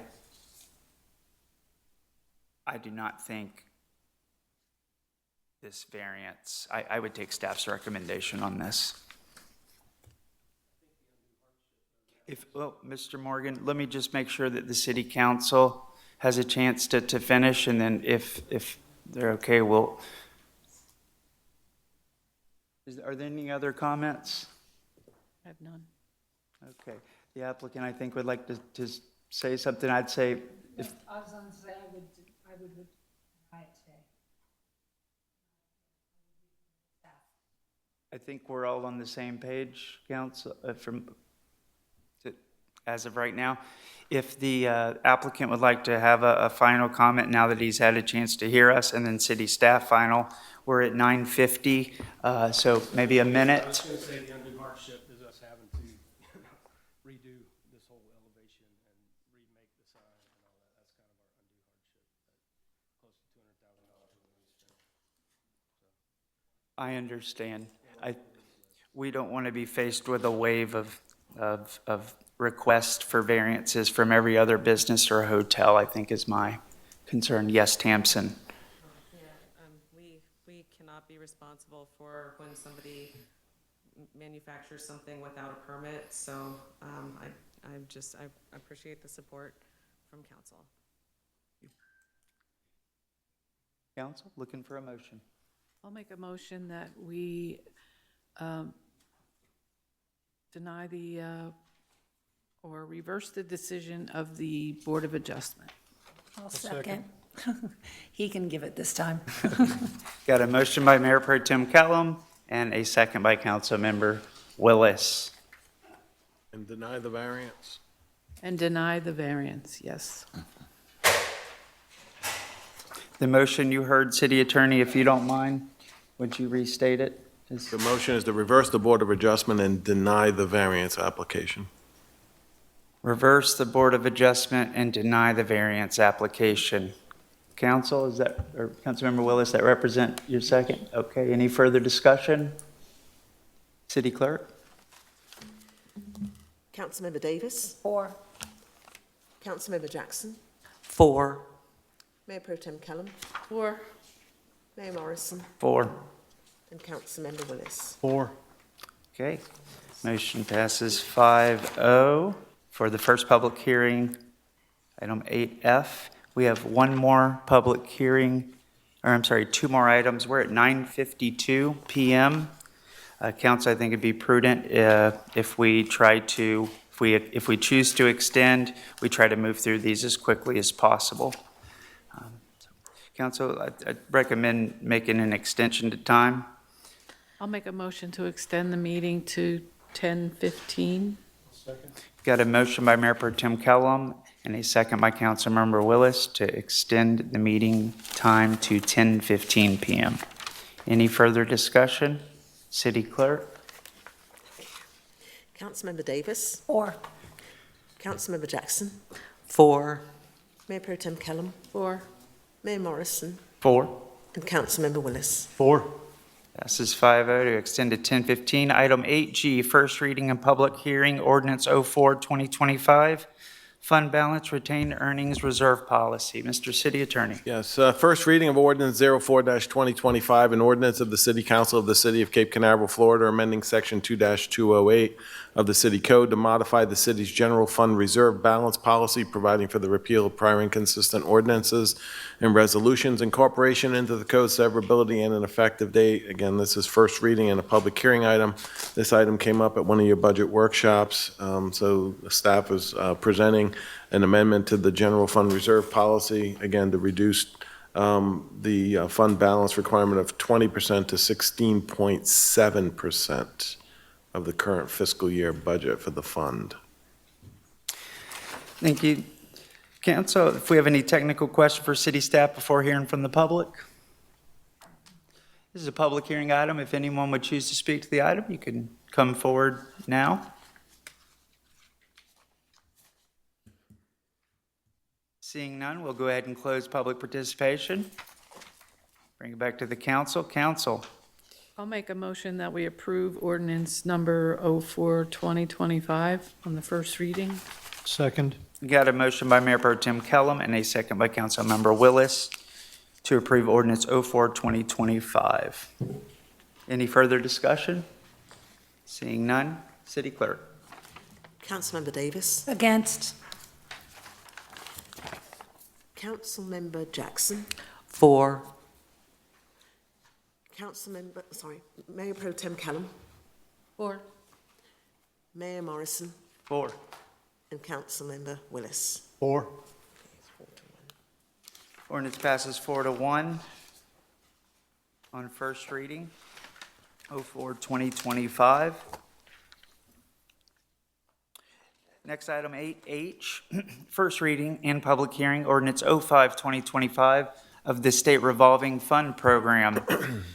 City Attorney. Yep, this first reading ordinance 05-2025, an ordinance of the City Council of the City of Cape Canaveral, Florida, relating to the State Revolving Fund Program pursuant to section 2.12, subparagraph 5 of the City Charter, amending ordinance number 06-2019 to increase the maximum total loan amount not to exceed $7 million for purposes of funding certain wastewater and stormwater improvement projects and one or more loan applications to be filed with the state of Florida. Department of Environmental Protection, authorizing the loan agreements, establishing pledged revenues, designating authorized representatives, providing for assurances, providing for repeal of prior inconsistent ordinances and resolutions, severability, and an effective date. First reading of this ordinance back in 2019, the City Council, pursuant to City Charter, authorized borrowing through the SRS State Revolving Loan Fund Program to the total amount of $6.5 million. Since then, Tim and staff have been working on various projects that have been funded by SRF. There is one outstanding project that has not been closed out yet. So additional SRF funds will be needed to close that project out.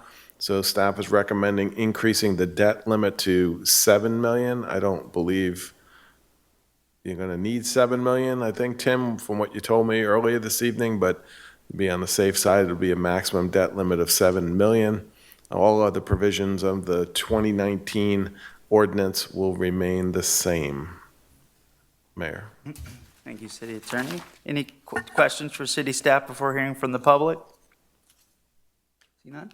This is a public hearing item. If anyone would like to speak on the first reading for ordinance 05-2025 regarding the state revolving fund program, please come forward if you choose to speak. Seeing none, we'll go ahead and close public hearing, bring it back to this council. Any questions or motion? I'll make a motion we approve ordinance number 05-2025 on the first reading. I'll second. Got a motion by Mayor Pro Tem Kellum and a second by Councilmember Willis.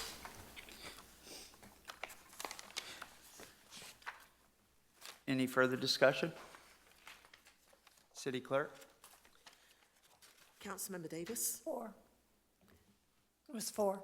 Yes, sorry. Thank you. Councilmember Jackson? 4. Mayor Pro Tem Callum? 4. Mayor Morrison? 4. And Councilmember Willis? 4. Ordinance number 05-2025, item 8H, passes 5-0 on first reading, which now brings us to the amended agenda item 8I,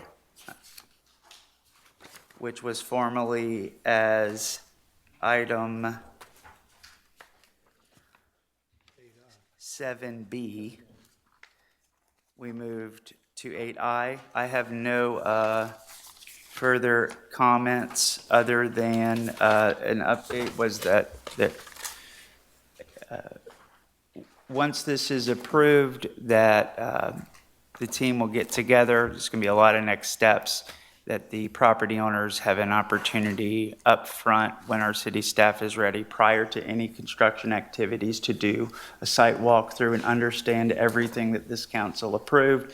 And hopefully that's a way that will allow the city staff to stay focused on working with the contractors or any other parties who are involved in this. And thank you for your patience to clarify a few questions that I think that will help overcome.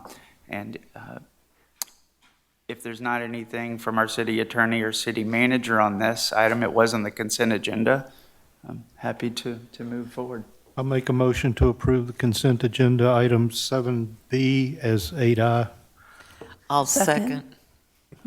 Whatever. Got a motion by Councilmember Willis and a second by Councilmember Jackson to approve the former consent agenda item 7B, which is now 8I. Any further discussion? Seeing none, City Clerk? Councilmember Davis? 4. Councilmember Jackson? 4. Mayor Pro Tem Callum? 4. Mayor Morrison? 4. And Councilmember Willis? 4. All right, passes 5-0, which now brings us to items for discussion. We do not have any tonight, and we are now at 10 o'clock on the dot, and reports. We can go down the line. We can start. Councilmember Davis? I'm fine, thank you. Councilmember Willis? Yes, several of us attended the Florida League of Cities this past week, and I thought it was very informative, very helpful in things that we're facing in the future. And I was able to attend several committee meetings that I'm on, one being the legislative, the other being the advocacy committee, and the third being I can't remember the name of it properly, but it was a technology mobility committee. So I thought it was very helpful, and I appreciate the city allowing us to attend this. So thank you. Thank you. Councilmember Jackson? I also was one of the Florida League of Cities annual conference attendees. I found it to be a great experience. I got to meet a lot of people from other cities and learn how they did things. But I did want to report that I coordinated with the Space Coast Association of Condominiums, and they had a hurricane party. And Tamsin and Keith and Zach, I'm not sure if Tamsin went, but they all worked together, and they went and met at Sunrise Bank and got to interact with a lot of the Condominium Association Board of Directors, which I find is a great thing, because any way that we can partner within that community, that's a large number of people within our city, our residents, that they can reach out to. So I want to thank you, City Manager, and Tamsin, who's already gone, and Zach, for doing that for me and working with them to reach out to our community in that way. Absolutely welcome. And Amy, one of our part-time resiliency division folks, was there as well. So. Okay, perfect. Thank you. Yes, ma'am. Thank you. Mayor Pro Tem Kellum. I don't have any reports. I think for down the road, maybe a discussion that we need to have is, I'm all about boards and advisory boards, but I'm concerned about the Board of Adjustment having the power to do what they do. Maybe we need to think about having them advise the council, but for the council to make the major decisions. The meeting I watched, they made some decisions on portions of lands being used, setbacks being changed, which is kind of against what we're heading towards in our city as far as smaller footprints, less paving, lid construction, and different things that we've talked about as a council.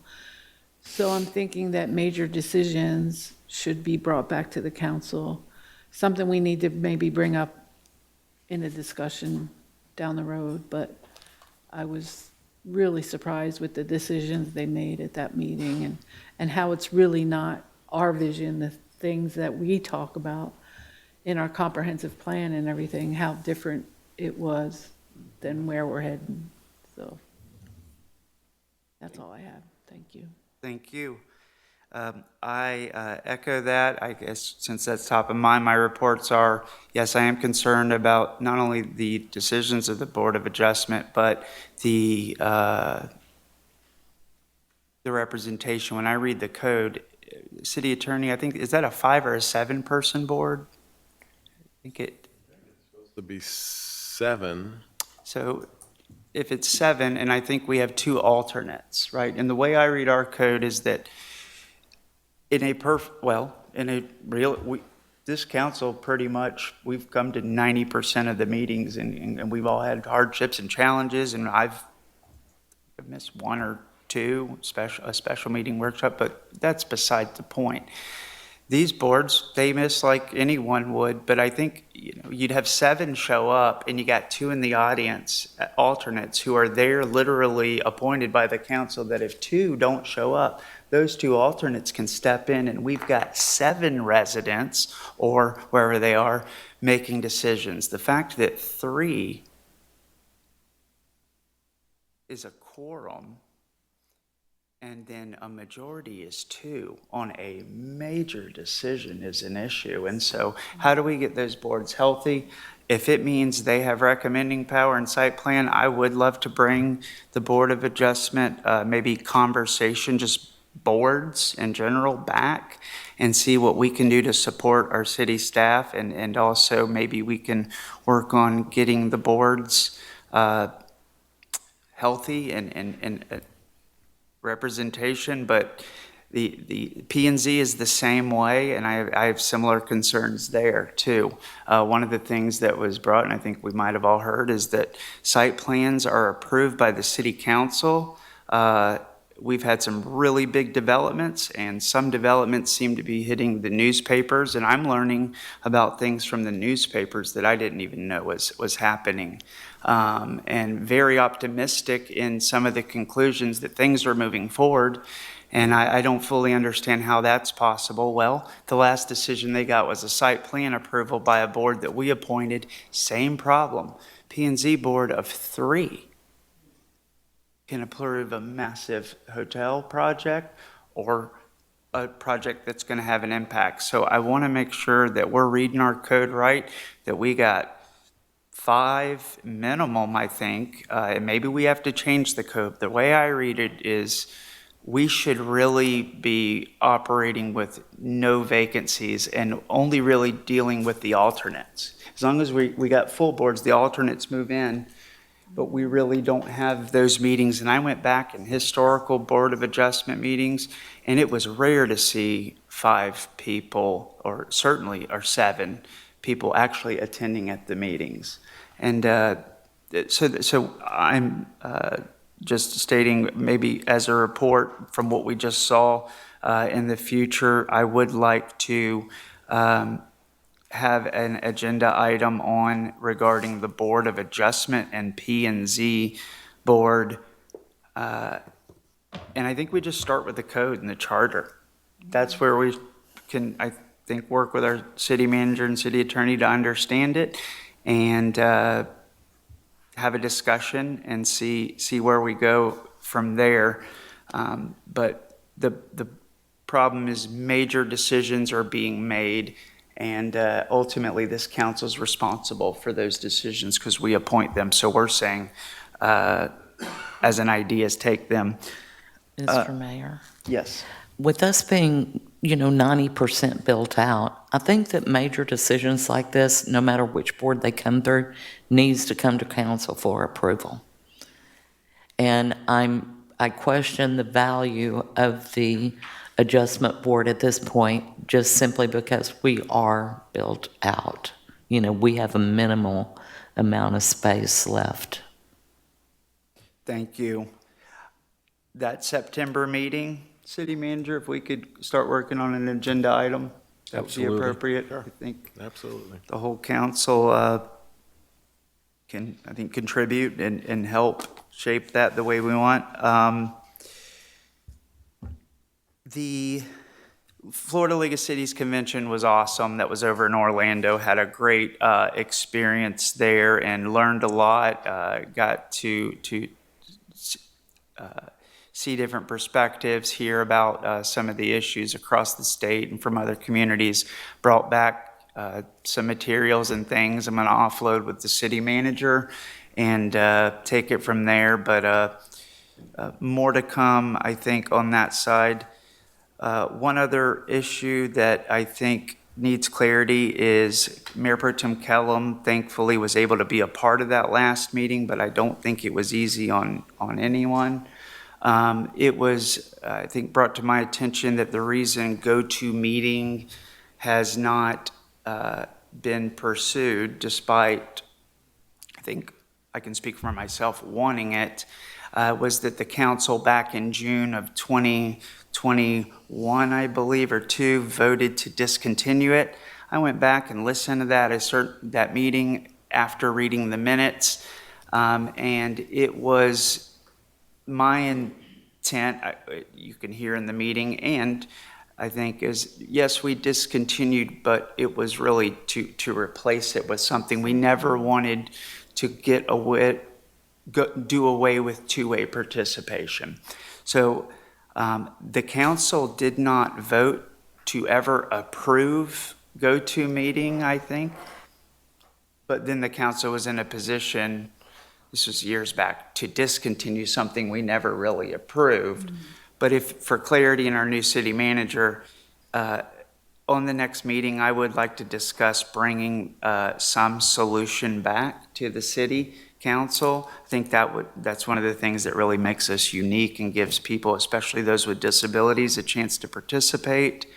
But most importantly, when we have a council member who can't be here that they have an opportunity to dial. I've done Councilmember Willis in another country on my speakerphone.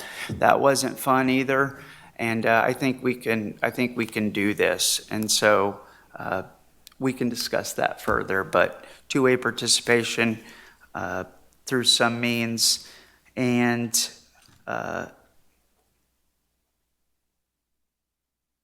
one question on the 2014 decision on millage rates going from a combined, we had separated millage rates.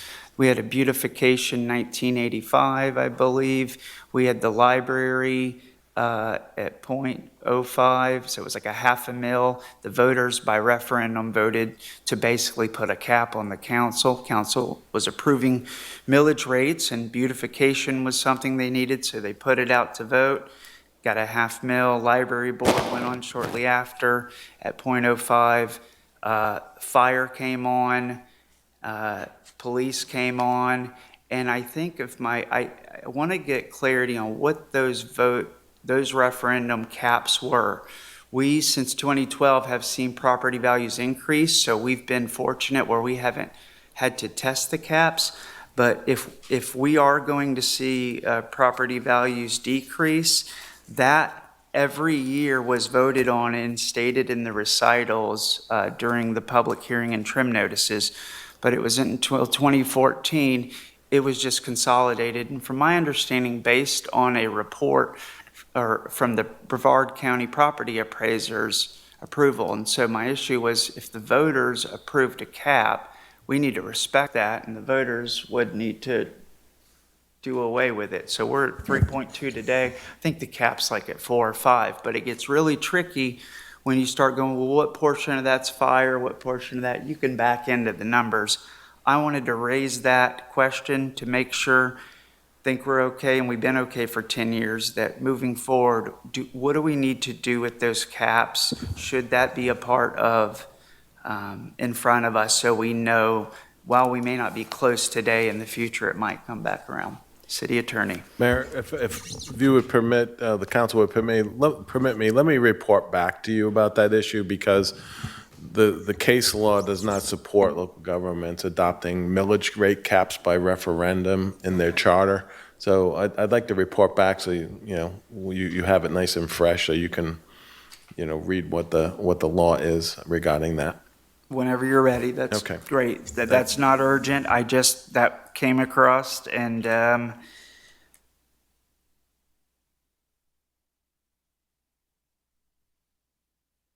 I believe that, just want to confirm, with the new hiring of the building official, are we going to